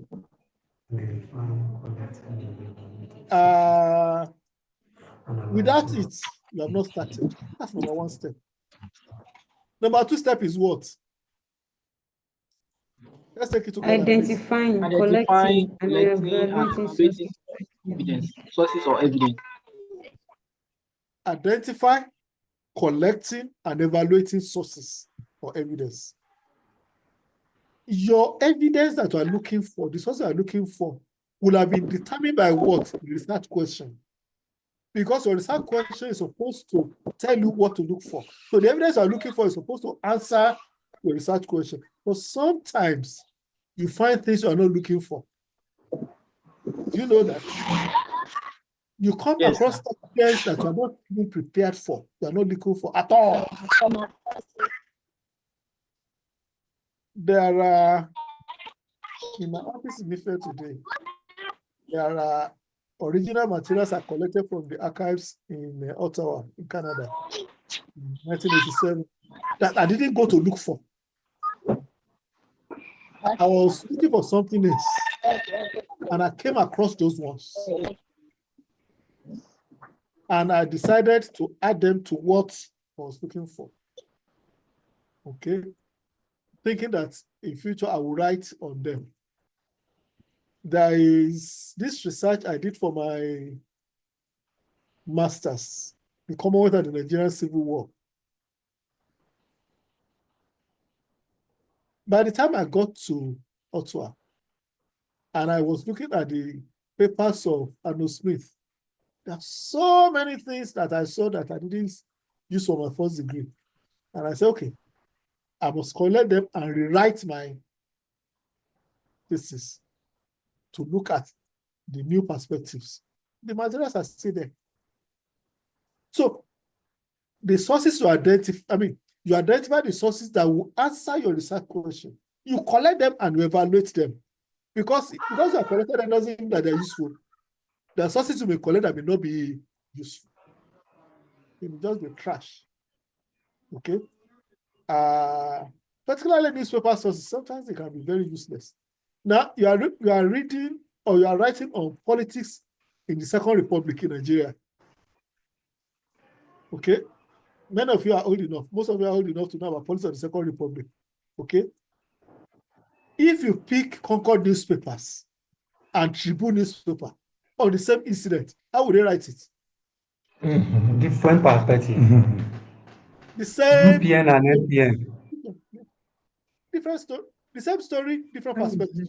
So when you are writing about politics of the Second Republic and you rely solely on Concord newspapers, you're likely to get a different perspective. If you are reading or if you are writing about the crisis of 1983 elections, Omoborewo versus Ajashi, Bola Ige versus Oluloyo, the wars that broke out the wars that broke out at that time. Ẹ̀yin ará Ìwó, bájọṣe wá ṣe dùn tó yìí, wọ́n lè dìbò 1 million fún mi, ẹ dìbò 3 million fún MPN. Ṣé bẹ́ẹ̀ ni? Yeah. Now, 40 years after, 42 years after, you now pick the Tribune to write the history of that period, or you pick only the Concord to write the history of that period. Will it give you the correct interpretation? No. It can't give you the full picture. You have to now go to the archives of the INEC or the FEDECO to get the actual figures of those that were cast. But then you may never even get that. I have a friend. She was my student in Ife, 82 to 84. She was a princess, or she is a princess, but the father is dead now. She's the daughter of the late Shaw. And she told me that she left Lagos to go and vote in Ogbomoso. And she got to the polling booth and said, Omoba, àti báyìí díẹ̀ má worry. I'm talking of somebody. Yeah. So when you now read the newspapers, are they going to tell you that perspective? I don't know whether I'm making sense to you. So there's a totality of the evidence that you're looking for that will give you the correct interpretation, and you may never get it. You may never get it.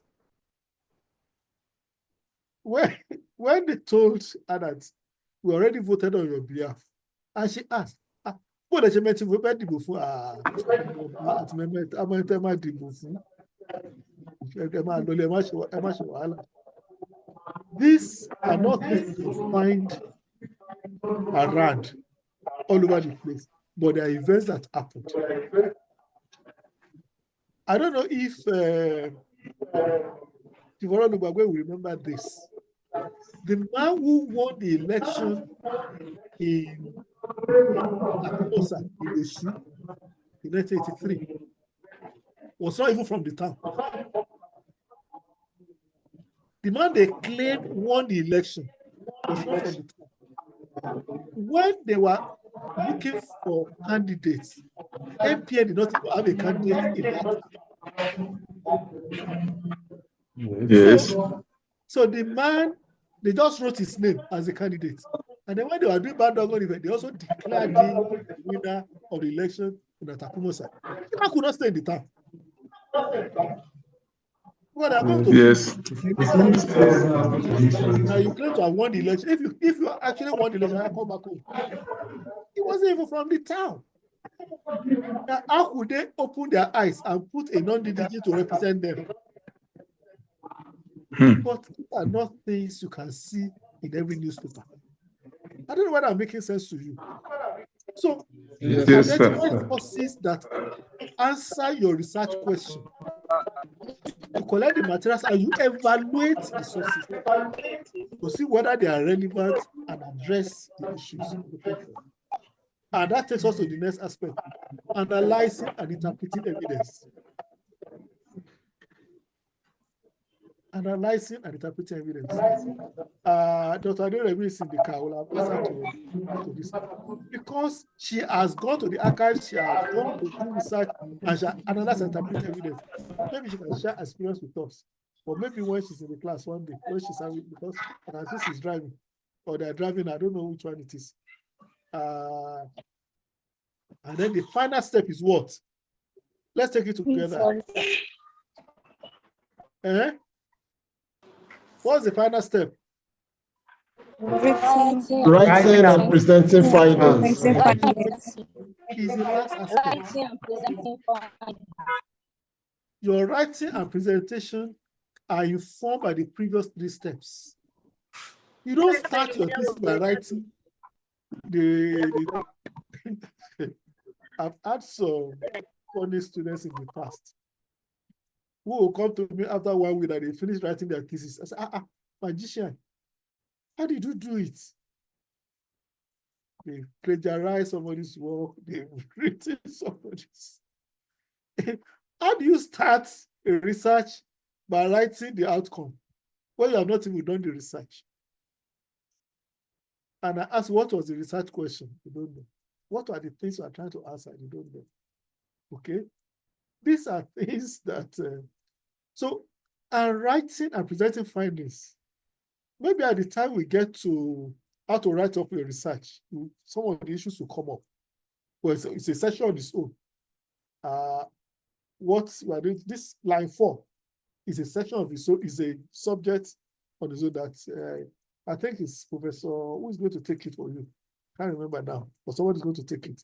Is it Saeed that's going to take it as well? Now, sometimes when you are writing, when you are at the stage of writing up your thesis, you already have your questions, you already have the evidence, you already gone through the materials. So all you are doing now is to write based on those things.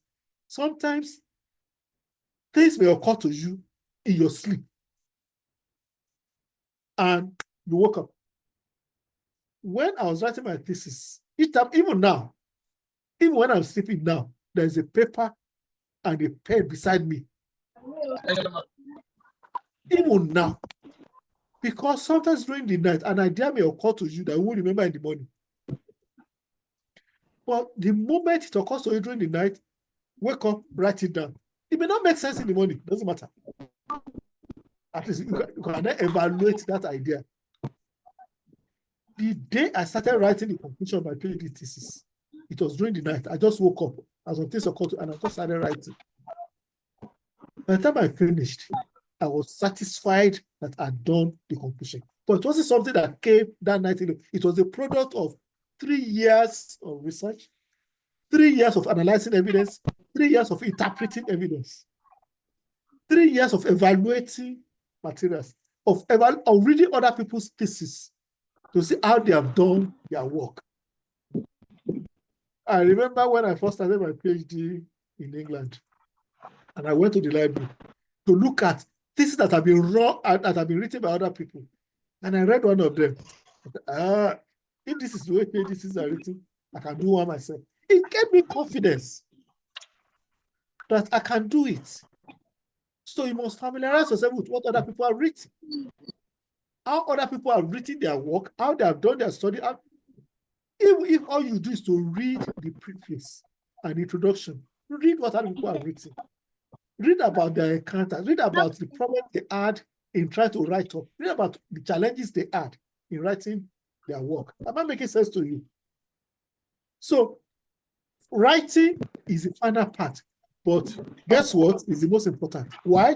Because it is what you are going to assess. I'm not going to assess your visit to the archives. I'm not going to assess your oral interviews.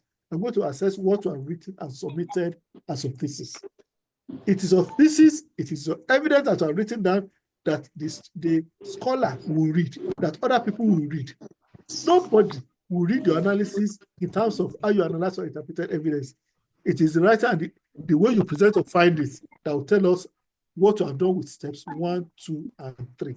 Am I communicating? Yes, sir. Our time is almost gone. So we'll talk about evaluation of sources. That's another thing.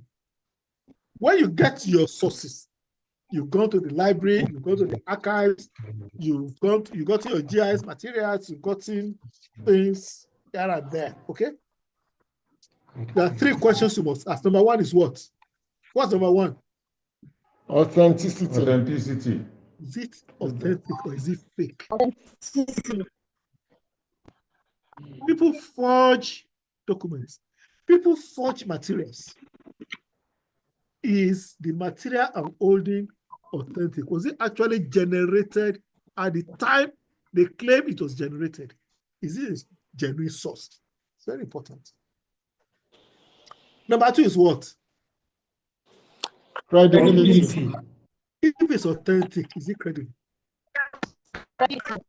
When you take the Concord newspaper of August 1983, it's authentic, but is the story credible? You understand what I'm saying? Something can be authentic and not credible. Am I making sense? Yes, Yes, sir. sir. I wrote it, it's authentic, I wrote it, but I've written a lie.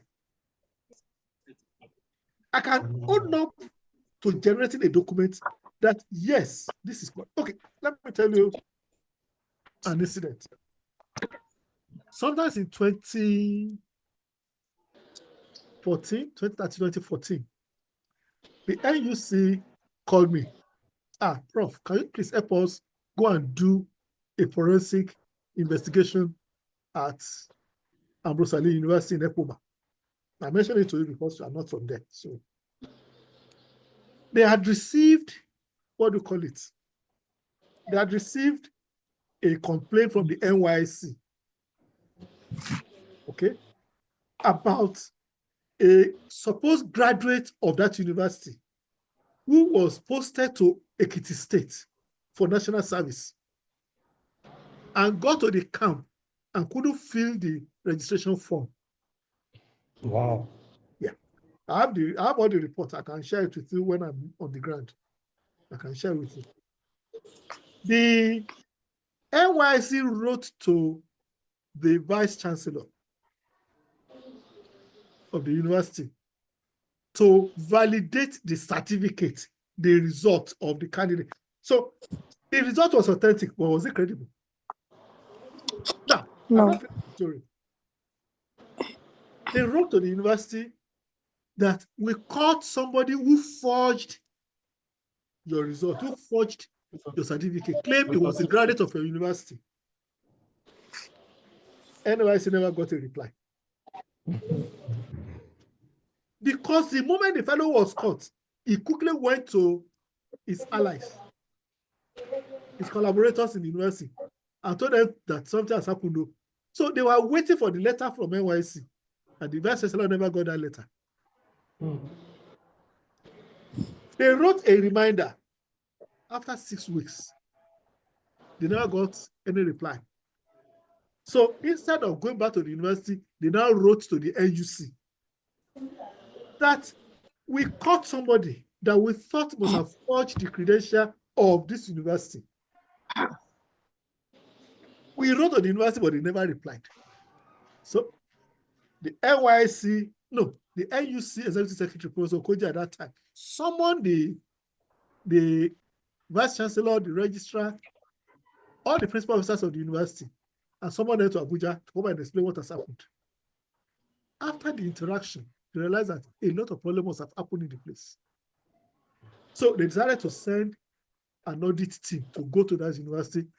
I was in the NUC for 2 years. I was their staff for 2 years when I finished my term as vice chancellor. So I was there with them. We did some research on corruption in the university system. So he said, Prof, can you please come and help us go to that place to do a forensic audit of their processes? Now, listen to this.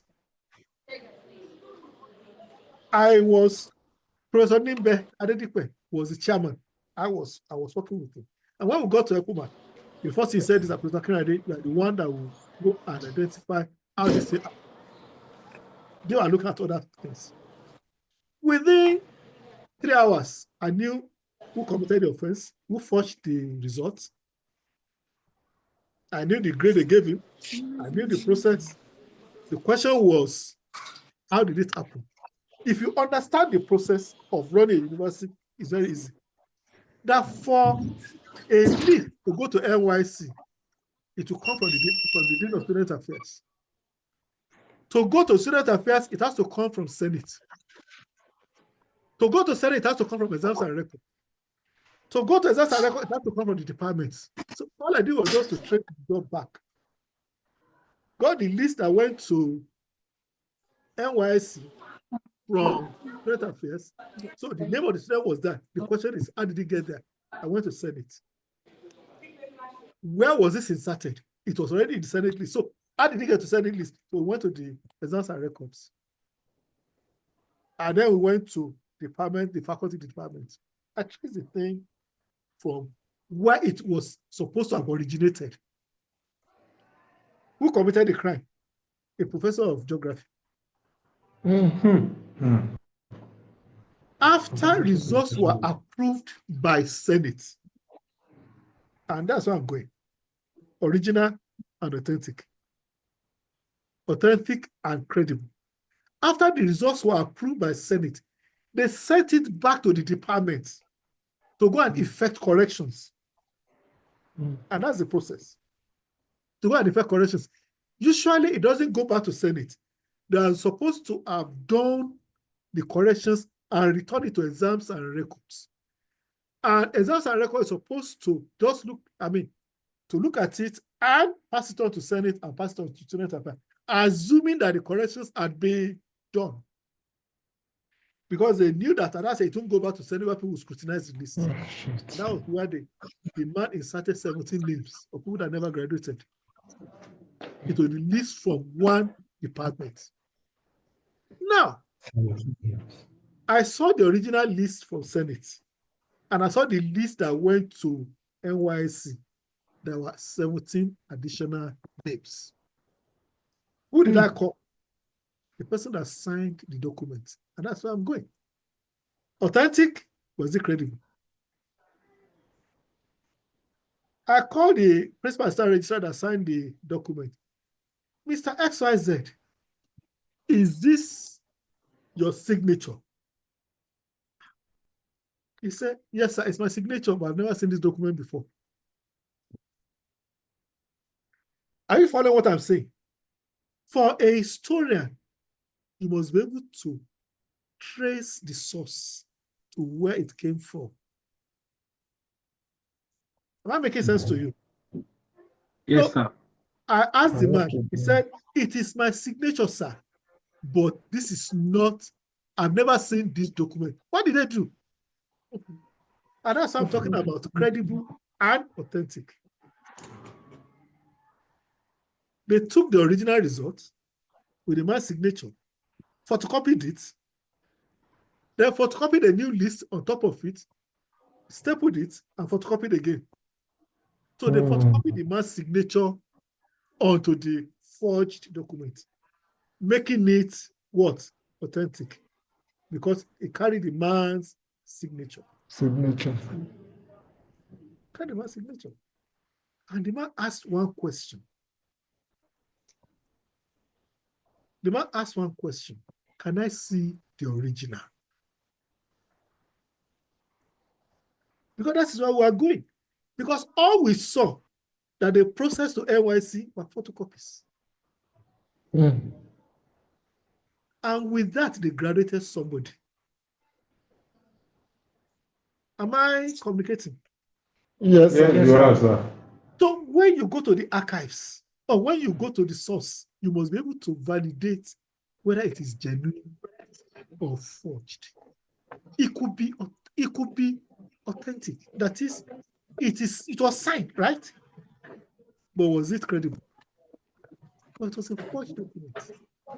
So if you write your history based on a document that was forged, what have you done? You have wasted your time. Am I making sense to you? Yes, So sir. Yes, when you sir. are evaluating your sources, it must be authentic, it must be credible, and then you must look at what? The perspective of the writer. What are the biases that are likely to be contained in this write-up? So if you pick Tribune and Concord, writing on a story about UPN, you should know that there will be different biases. Am I making sense to you? Yes. Hey. Oh, should we stop now? We're almost finished. You're tired, No, right? No, sir, we are with you, sir. So your source, when you're evaluating it, must be what? Authentic. Evaluating for authenticity, is it genuine? Evaluate for credibility, is it reliable? And evaluate for perspective, for biases that may be there, because the biases are likely to affect the interpretation. So when you are writing about Ife Modákẹ́kẹ́ War by a historian of Modákẹ́kẹ́, know that the biases will be different. If I write about the growth of the Anglican Church in Modákẹ́kẹ́, how St. Stephen's Church, Modákẹ́kẹ́ became a cathedral and became the headquarters of a diocese that is not even contiguous, you must go beyond the things you see. You must go to the archives of the Anglican Church to find out why they permitted a diocese that is not contiguous. So there are things that you cannot see by the eyesight. How if an East local government headquarters changed from Modákẹ́kẹ́ to Okeogbor, these are things that you cannot see written. So you must know the perspective of the writer. How did we get to create the East Area Office? These are things that you ready the Government of History will be able to tell us about. Now let's conclude. Any comments so far? Questions? Whose hand is up? Is it my hand?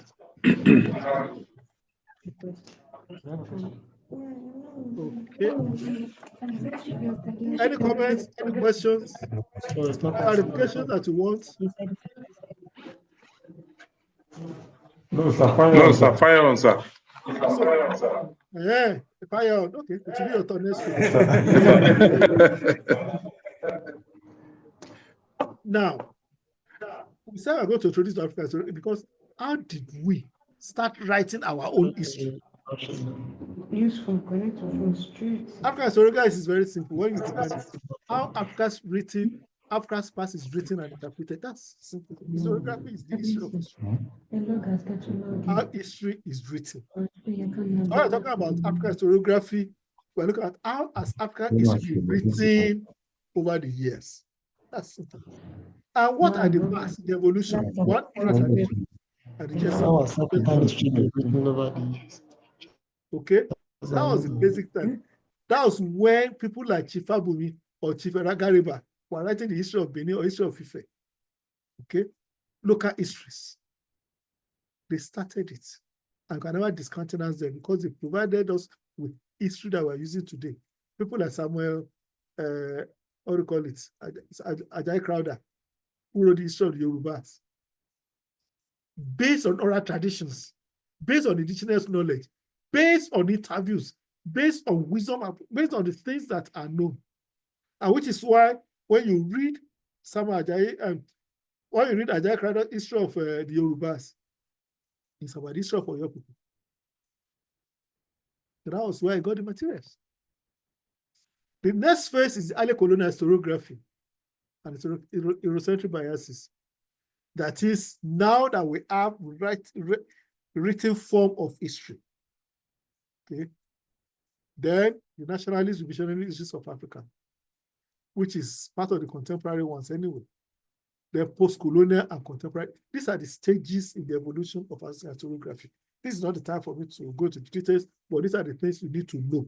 That these are the phases we have gone through over the years. Are you with me? Now, what are the key debates that you need to look at? Number one is the legitimacy of oral and other non-traditional sources. There have been questions about whether oral sources are reliable. There have been different materials, non-traditional sources of history, which is not the archives or other things. How many of us have seen this book by Biobaku, Sources of Yoruba History? Sources of Yoruba History tells us about different sources. These are non-traditional. And they have informed African historiography, in which you see other sources of history, festivals, music, culture. Okay? These are things that have given us perspective of our historical development over the years. That is one area of debate, the validity of oral sources and non-traditional sources. That is, can we rely on them as sources of history? So when Trevor Roper said there's no African history, but barbaric generations of non-colonial, he was speaking from his own perspective. Okay. Then we are looking at impact of the colonial experience. These are part of the debate. How far has the colonial experience defined the contemporary life of African societies? Till tomorrow, people are still blaming colonialism for some of the things that happened.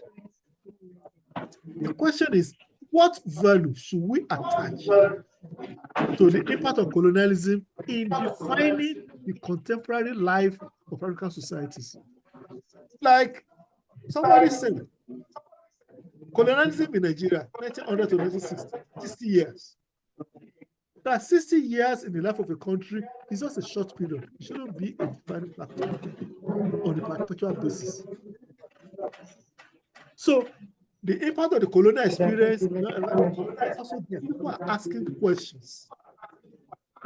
What impact, what value should we attach to it, colonial experience, in defining our historical experiences? Then the question of decolonizing African history. What does it mean to decolonize African history? What does it mean to decolonize knowledge production in Africa? How much of Eurocentric approaches are we having? How much of our curriculum focuses on European biases? how much of our history writing is done using non-traditional sources, using the traditional ones? How do we decolonize knowledge? How do we decolonize? These are debates we're dealing with. And then the final one, representation and agency. What values do we attach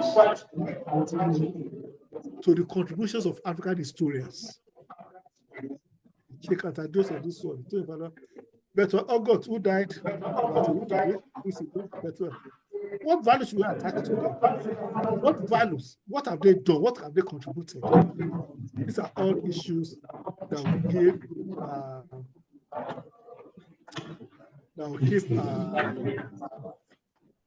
addressing in terms of debates. Okay.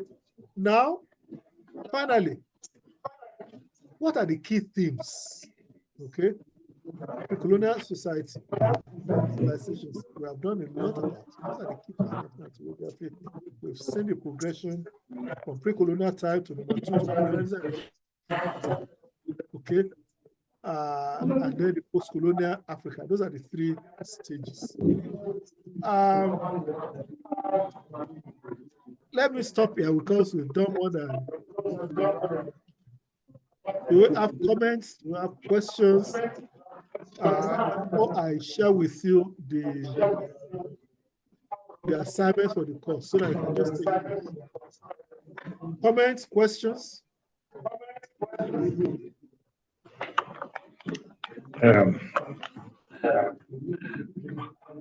Yes, sir. While you are taking, let me see, I think it was on major types of sources of historical research. You mentioned that our writings is going to be based on something. I didn't get that. I didn't quite get that, sir. Don't worry, when you go through the video, you'll get it. But you are taking notes. Shut down. Like short, are you doing shorthand?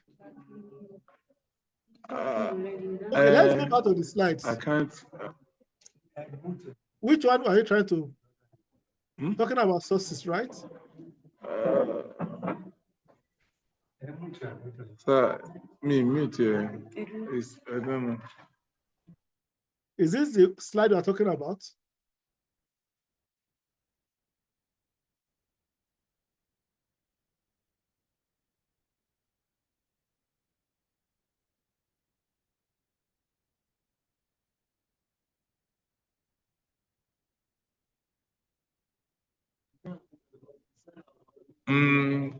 The system has shut down. The system has shut down. Same thing. I have to close this one. Is there any other person whose system is working? Hey, you people are not investing in your career, your education. If everybody is dependent on one system, you should all have your own. And the beauty of it is that you can join the class from anywhere in the world. At least until we have the in-person class. Okay.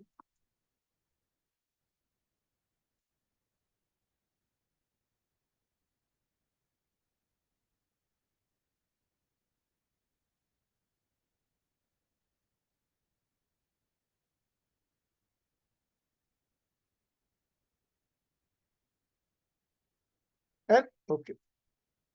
Any other comments, questions while Chimaron Ubagwe is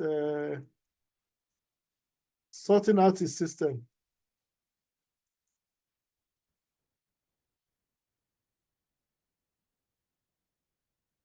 Hello?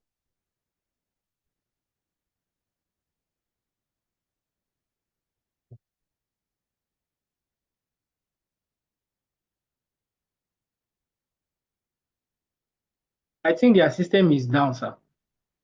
The system is down. Okay, so let's let me share with you your coursework requirements. I will still send it to your All right, sir. to the WhatsApp group. Okay, sir. Can you see my screen? Yes, sir. Okay. The first, we said we are going to have 4, right? Yes, sir. Your class presentation will be 10 marks. Your research essay will be 10 marks. Your oral documentation project will be 10 marks, and your archival research project will be 10 marks. Okay, sir. Okay. Now, the class presentation should be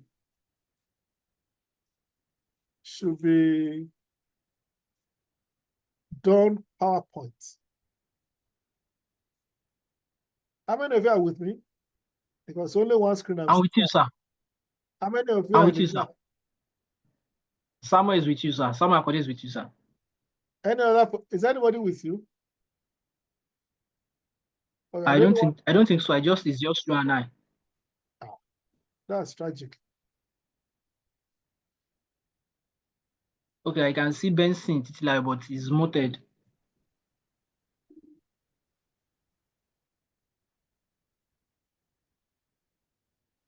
Let's wait for them to get back into the room. I think we are like 4 now. With you, sir, we are 4. Are there people joining somebody else? Hello, sir. I think they're all back, sir. Okay. We're supposed to be 6 in the class. Yes. Yes, sir. We're 6, sir. 4 sir. 4 of us are here together, sir. So The laptops. Okay. Yeah, what happened to the laptops? The battery went flat, sir. There's no electricity on campus, so the two laptops will shut down at the same time. Okay. Well, always try to charge your laptop before we start, so that if the power. Well, I actually had a full charge, but I think it's ran down fast. Okay. Okay. If your laptop cannot do 6 hours or 8 hours, then you need to change it. Our laptops are doing 2 hours. So. You cannot. That kind of laptop cannot help you on the field. You want to interview somebody, and you are recording it straight on your laptop, and the laptop dies in 2 hours, and the man is still talking. What happens? Because all the interview these days, you don't have to just be using the media recorder. You can record straight on your laptop. Connect straight to your laptop so that you don't have to be doing manual transcription. But that's not what me to teach you. So you have to find out on your own. So, like I said, there are 4 components to your coursework. Okay. Your class presentation, which is the topic you have chosen. The class presentation, for each class presentation, I'm going to make some initial comments on the subject, on the topic. I will do that for you so that you don't make it so impossible. So after my comments, then you make your presentation.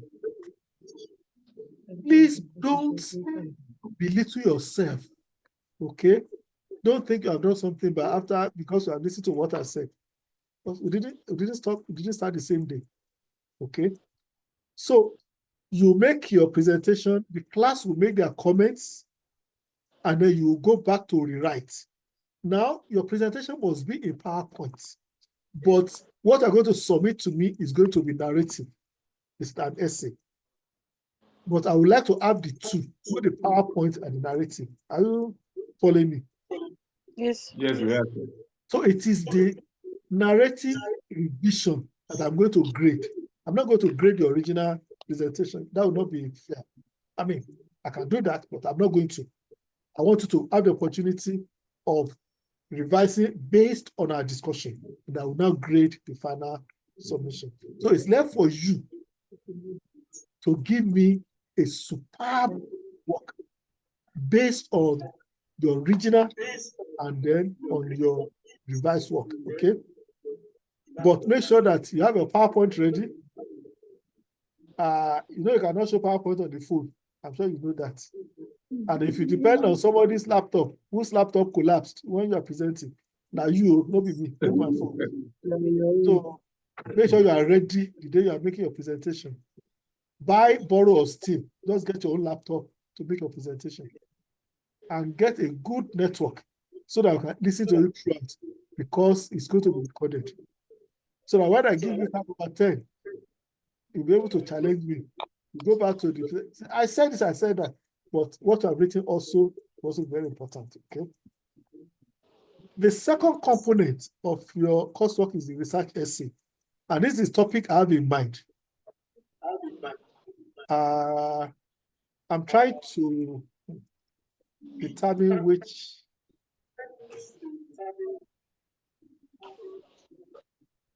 The question is, how can historians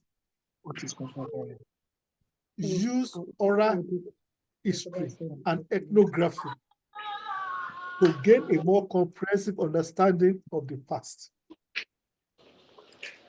How can historians use oral history and ethnography to gain a more comprehensive understanding of the past?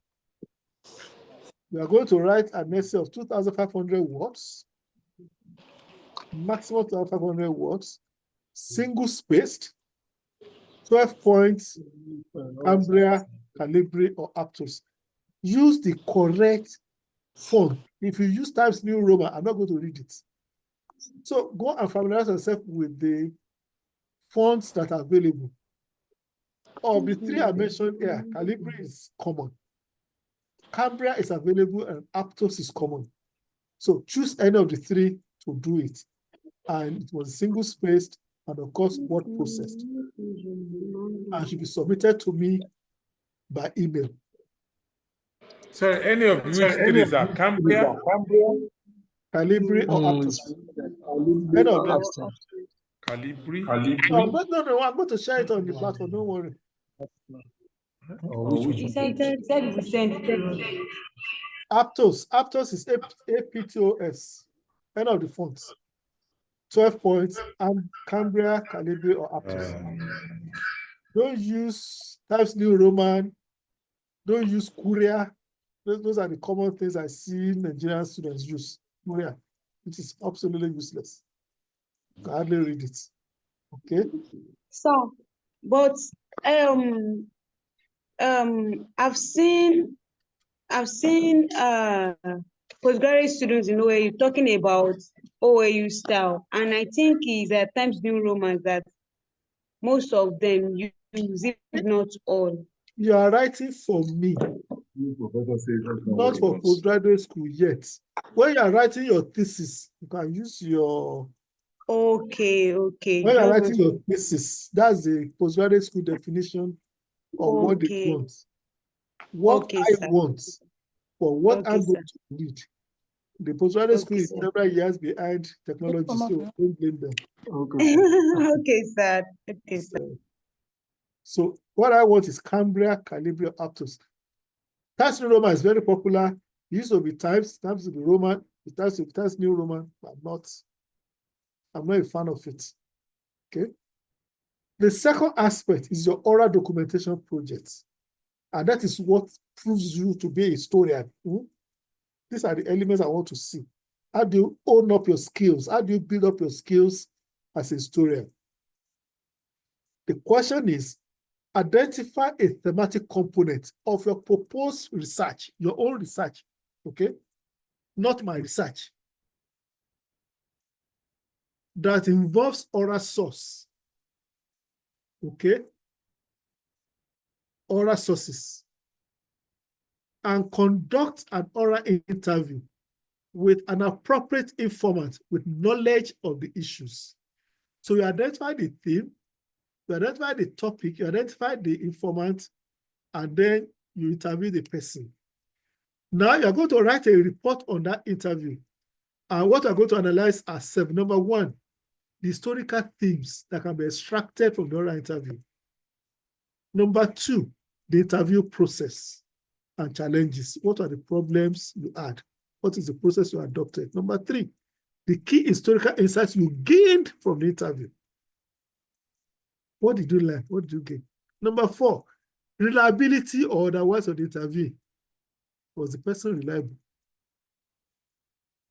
Could it give you the kind of information you want? Number 4 and number 5, ethical considerations in the interview and documentation process. What are the ethical issues involved? Okay. Number 6, how does the testimony challenge or complement written records? Because you ask yourself, does it advance existing knowledge? Does it complement it? Does it add to it? Does it confirm it? It must do one, at least one of them. It's either it complement or confirm. Okay? And then any other information that you consider relevant to your report. So your report, so the report that Ben Citizens is going to give me will not be the one that Fatai will give me or the one that Orolubagbe will give me. They will be different reports because they will be addressing issues related to their research, their proposed research. I'm not going to give you a date of next week to submit. No, I'm going to give you time to work on this. Okay? So that it's also going to help your research. The thesis you are going to write for the university. The third component of the coursework is the archival research project. Again, I'm asking you to visit an archive. It could be physical or digital archive. Remember we mentioned digital archives last week. So visit an archive, physical or digital. There is the National Archives in Ibadan. There's one in Enugu, there's one in Kaduna. There is the University Archives at the OAU. Okay? There's an archive at the OAU library. The University Archives is there. And I don't know how far we have gone with the departmental archives because there's an archive room for the departments. I don't know how far we go with it. But visit an archive that is relevant, that is viable. And select a historical document. Sir, there's nothing here yet, sir. In fact, we are sitting down at the archive now. We are sitting down. So there's work for you to do. You can help us to start building the collections. Okay. So select a historical document related to your proposed area of research. Get a document. And then you analyze that document. You ask yourself, what is the type of document and the type of archive and document? What is it, a digital archive? Is it a physical archive? Is it a personal archive? Is it a family archive? When we take archives in 2 weeks' time, I will take you through all of this. There's family archive, there's personal archives, there's church archive, there's institutional archive, OUS is archive, Ahmadu Bello University is archive, University of Ibadan is archive, and University of Ibadan Library. So what type of archive are you visiting? And how relevant is it to your work? Okay? It's not every archive that can be relevant to your research. So the kind that is relevant to your research is what I'm talking about. So the type of archive and the type of document you have picked. Then the historical significance of the document. It could be the report of a colonial district officer, okay, on Ilesha during the colonial period. Okay, it could be a report by the governor on the economy of Nigeria. Okay, it could be the National Development Plan 1970 to 1974 that followed the Civil War. Okay, look for the document and tell us the significance of that document. Then what kind of information does the document provide? He was able to tell us. Then what are the potential biases and limitations of that document? It could be an objective document, but it could also be a justification of something. Like if you pick a colonial record, you could be trying to justify the action. Maybe they ask the community to start paying taxes, and I try to justify it. There must be a historical context to it. And then I said potential biases and limitations, and then What challenges did you encounter in accessing or interpreting the material? It could be the kind of thing I went through in Ottawa, in the National Archives of Canada in Ottawa, where I was not allowed to photocopy. I could only read. And how much can you remember? So it means a lot of transcription, it means a lot of a lot of how do you call it? Dictation of materials onto the tape. What are the challenges you encounter? Maybe you are not allowed to photocopy the archives, or maybe the opening time is not convenient for something else. And then what problems do you have interpreting the material? Then the final question, how will you use this source in writing your research paper? These are basic questions. So these are the guidelines for the coursework. I'll put it on the platform for you, but I'll put it here now so that I can ask questions about them. But all submissions to be made electronically to me at my email. Shola@edu.ng. Okay? Not my personal email. It's my official email. This is university email. The reason I'm asking you to use the official email is that the university has a record of the names. It's a personal email, but if necessary, there's an argument about whether you submitted or not. The university can go to the back end and prove that you indeed submitted. But if it's my personal one, they don't have access to it. So for official records, use the official email. So questions and comments, so that I can close. It's almost 3 hours. This is serious. More than 2.5 hours. Okay. It's 2 hours, 40 minutes. Comments, questions? Samuel, are there any comments? Wasiu Amo, any comments? No, for now. No, so I'm just getting back. So I'm having network issues, so I really don't catch up with what you've been saying, like past 5 minutes, sir. Which network are you using? I'm using Wi-Fi, sir. Airtel Wi-Fi, sir. Airtel. Yeah, so it just went off. The Airtel network just went off. The MiFi? Yes, sir. Not the MiFi, the network. On your network phone? Yes. You're not serious. I've told you phones cannot serve your purpose in this class. No, I'm not using phones. I'm using a Wi-Fi, an Airtel Wi-Fi. Airtel Wi-Fi.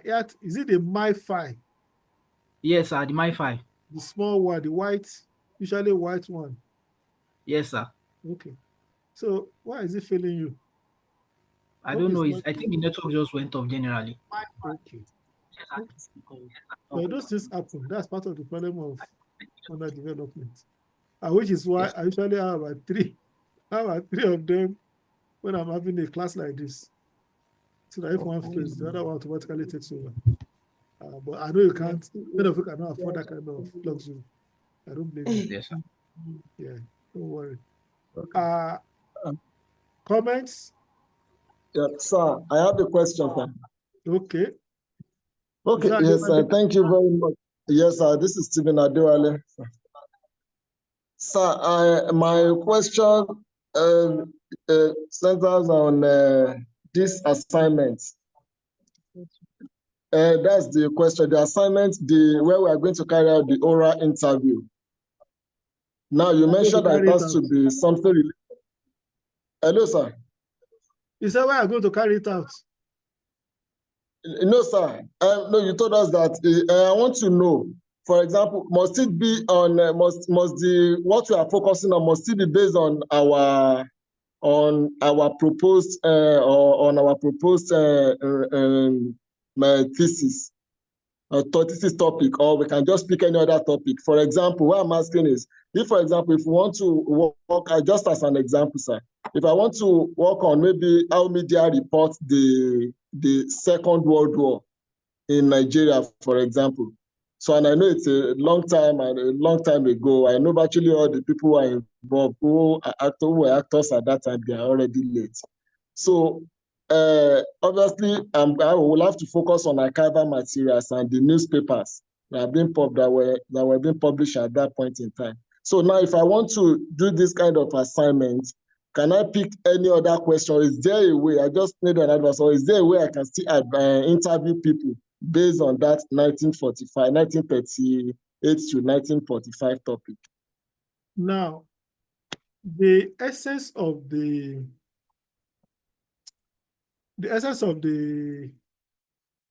exercise is to own your skills at conducting oral interviews. The reason I asked you to pick a topic is because I want to be useful to you beyond just the class essay. But if you choose something else, it's your choice. It's your decision. Okay? But what I want to see is how do you conduct oral interviews? Because as a historian, it's something that you should have the skills. It's like, how do I put it? It's like, what do you call it? It's like,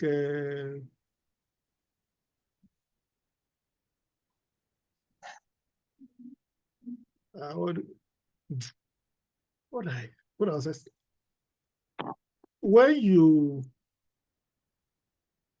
have an assignment that is not relevant to the long term, it may not contribute much. It's better you have skills that are useful to you, but you must be able to do this thing. You must be able to prove it to me. But in proving it to me, it can also be useful to your research. But if your research proposal for the what do you call it, for the thesis is for a period for which you cannot get people to interview, fine. But you can also talk to journalists of now, how they interpret documents. But again, make your choice. I'm not going to force you to, what do you call it, use a particular, what do you call it, a particular source, a particular example, or particular subject or topic. Any other one? Okay, thank you, sir. Okay.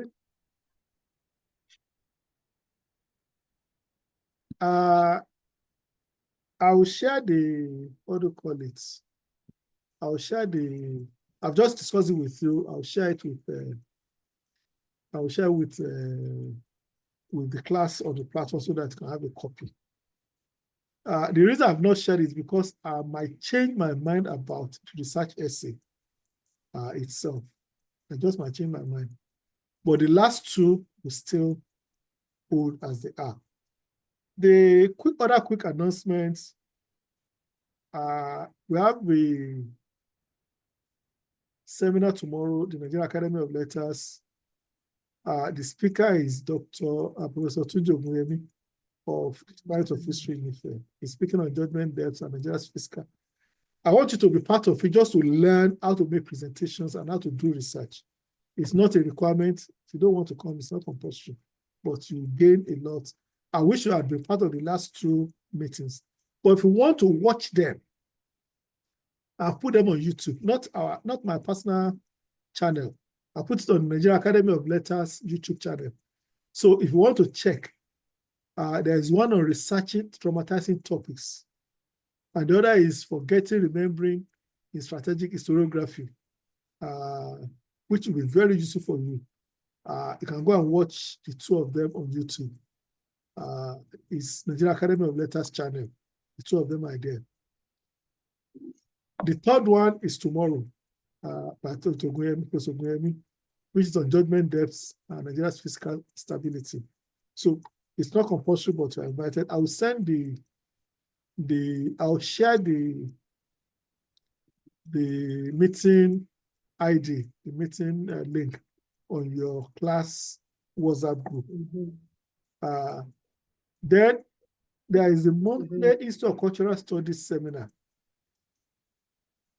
which I also encourage you to attend. If you don't want to join virtually. You can go to the Institute of Cultural Studies building at African Studies area.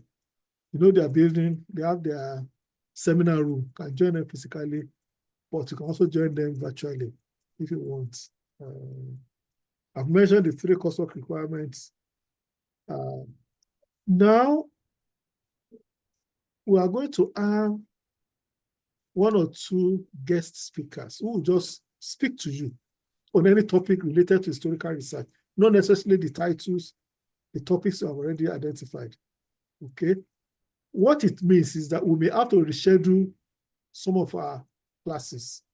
We already have a date for each presentation now, but we may have to reschedule them to accommodate some of our guest speakers.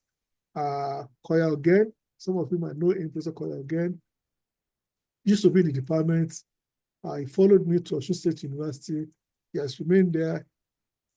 He's a professor of history at Osun State University, very outstanding one. He's going to speak to you at some point. Professor Godi Chendu is going to speak to you. I already had to come and speak to you on writing and presenting your research. But I may have just Dr. Alimi to do that, and she will just speak to you on any topic. There'll be 1 or 2 others, but once you are taking them, it's just for you to share experience with people that are established in the discipline so that you know that they are not gods, they are human beings like you. They are not masquerades, they are human beings. They can also do what they have done, you can also do if you commit yourself to it. So, like I said earlier, our presentation has to be a PowerPoint when you are presenting, and then it's going to be narrative and how to submit the narrative fashion. Do you have any comments or questions? We spent almost 3 hours. We're supposed to have 2 hours. Yep. I'm waiting. Comments? Questions? No comments, sir. We would like to appreciate you for your time and for everything, sir, for the teachings, the trainings. We pray that the Lord will continue to strengthen you, sir, in Jesus' name. Amen. Thank you. Thanks, I appreciate the comments.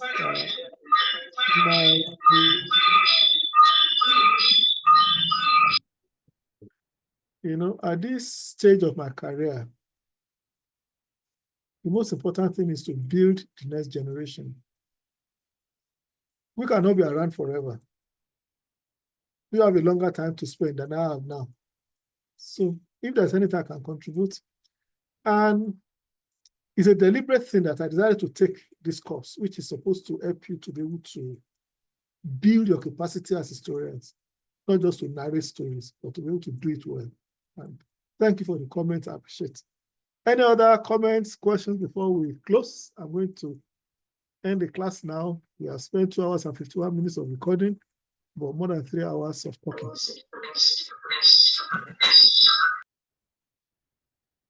If there are no comments, next week we are taking the session on what now? Primary and secondary sources, right? Who is our speaker?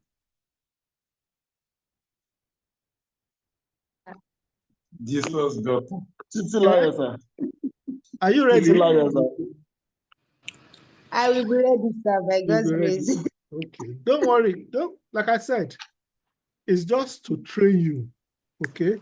Yes, do your best. Do your best. I'm not going to judge you based on the presentation alone, but I'm going to judge you based on the revision, on the revised version. And I'm going to speak first. Don't worry, I'm going to speak first so that I will steal some of my ideas. So thank you, sir. Yes, sir. But it's okay. Don't worry, I'm going to speak first in every class. I'll let the groundwork for the presentation. Yours is just to present based on what you think. And then let's say your colleagues make comments on it. If you can finish on time, you can share your presentation with your colleagues so that they can make comments when you finish. It will help them also. Okay. So there's no shame in my class. So make people feel. Thank you, sir. We are very grateful. Because, like I told the teacher of my son and my daughter, so If my daughter already knows the subject, why is she in your class? It's because you want to learn at your ear. So I'm not going to shame you that you don't know it. No, that's not my style. So let's close for the day. Chimoralo Gbagbe, Sir, Akande, Jamila Fanta, Best Lion. I can't see Wasiu Amo, and I can't see Adewale. Yes, sir. You are saving your data or what? No, sir, my laptop is down, so I have to join TT's phone. Well, I'll give a suggestion to those people who are sharing their system. Start charging them. Start charging them because of the data. So that you share it. But it's better you have your own system joining. And like I said, even if you join with the phone and switch off the audio, disconnect the audio so that it will register that you're in the class. Because my Zoom is registering everybody in the class. And I'm going to print out the attendance. It's not going to print out that 3 people are based Titilayo's Zoom. It's only Titilayo that it will recognize in the class. And I can see Wasiu Amo at the back. I can see Adewale on your right or your left, whichever it is. But Zoom will not see them. You only see your name. So you're the only one present as far as I'm concerned. But I know you are here. Don't worry. I know you are here. I can see the 6 of you in the class. So don't worry about it. But for your own record, yeah, that's it. So have a wonderful evening and enjoy the rest of the week. God bless you. Thank you, sir. Thank you, And you too, sir. Bye-bye.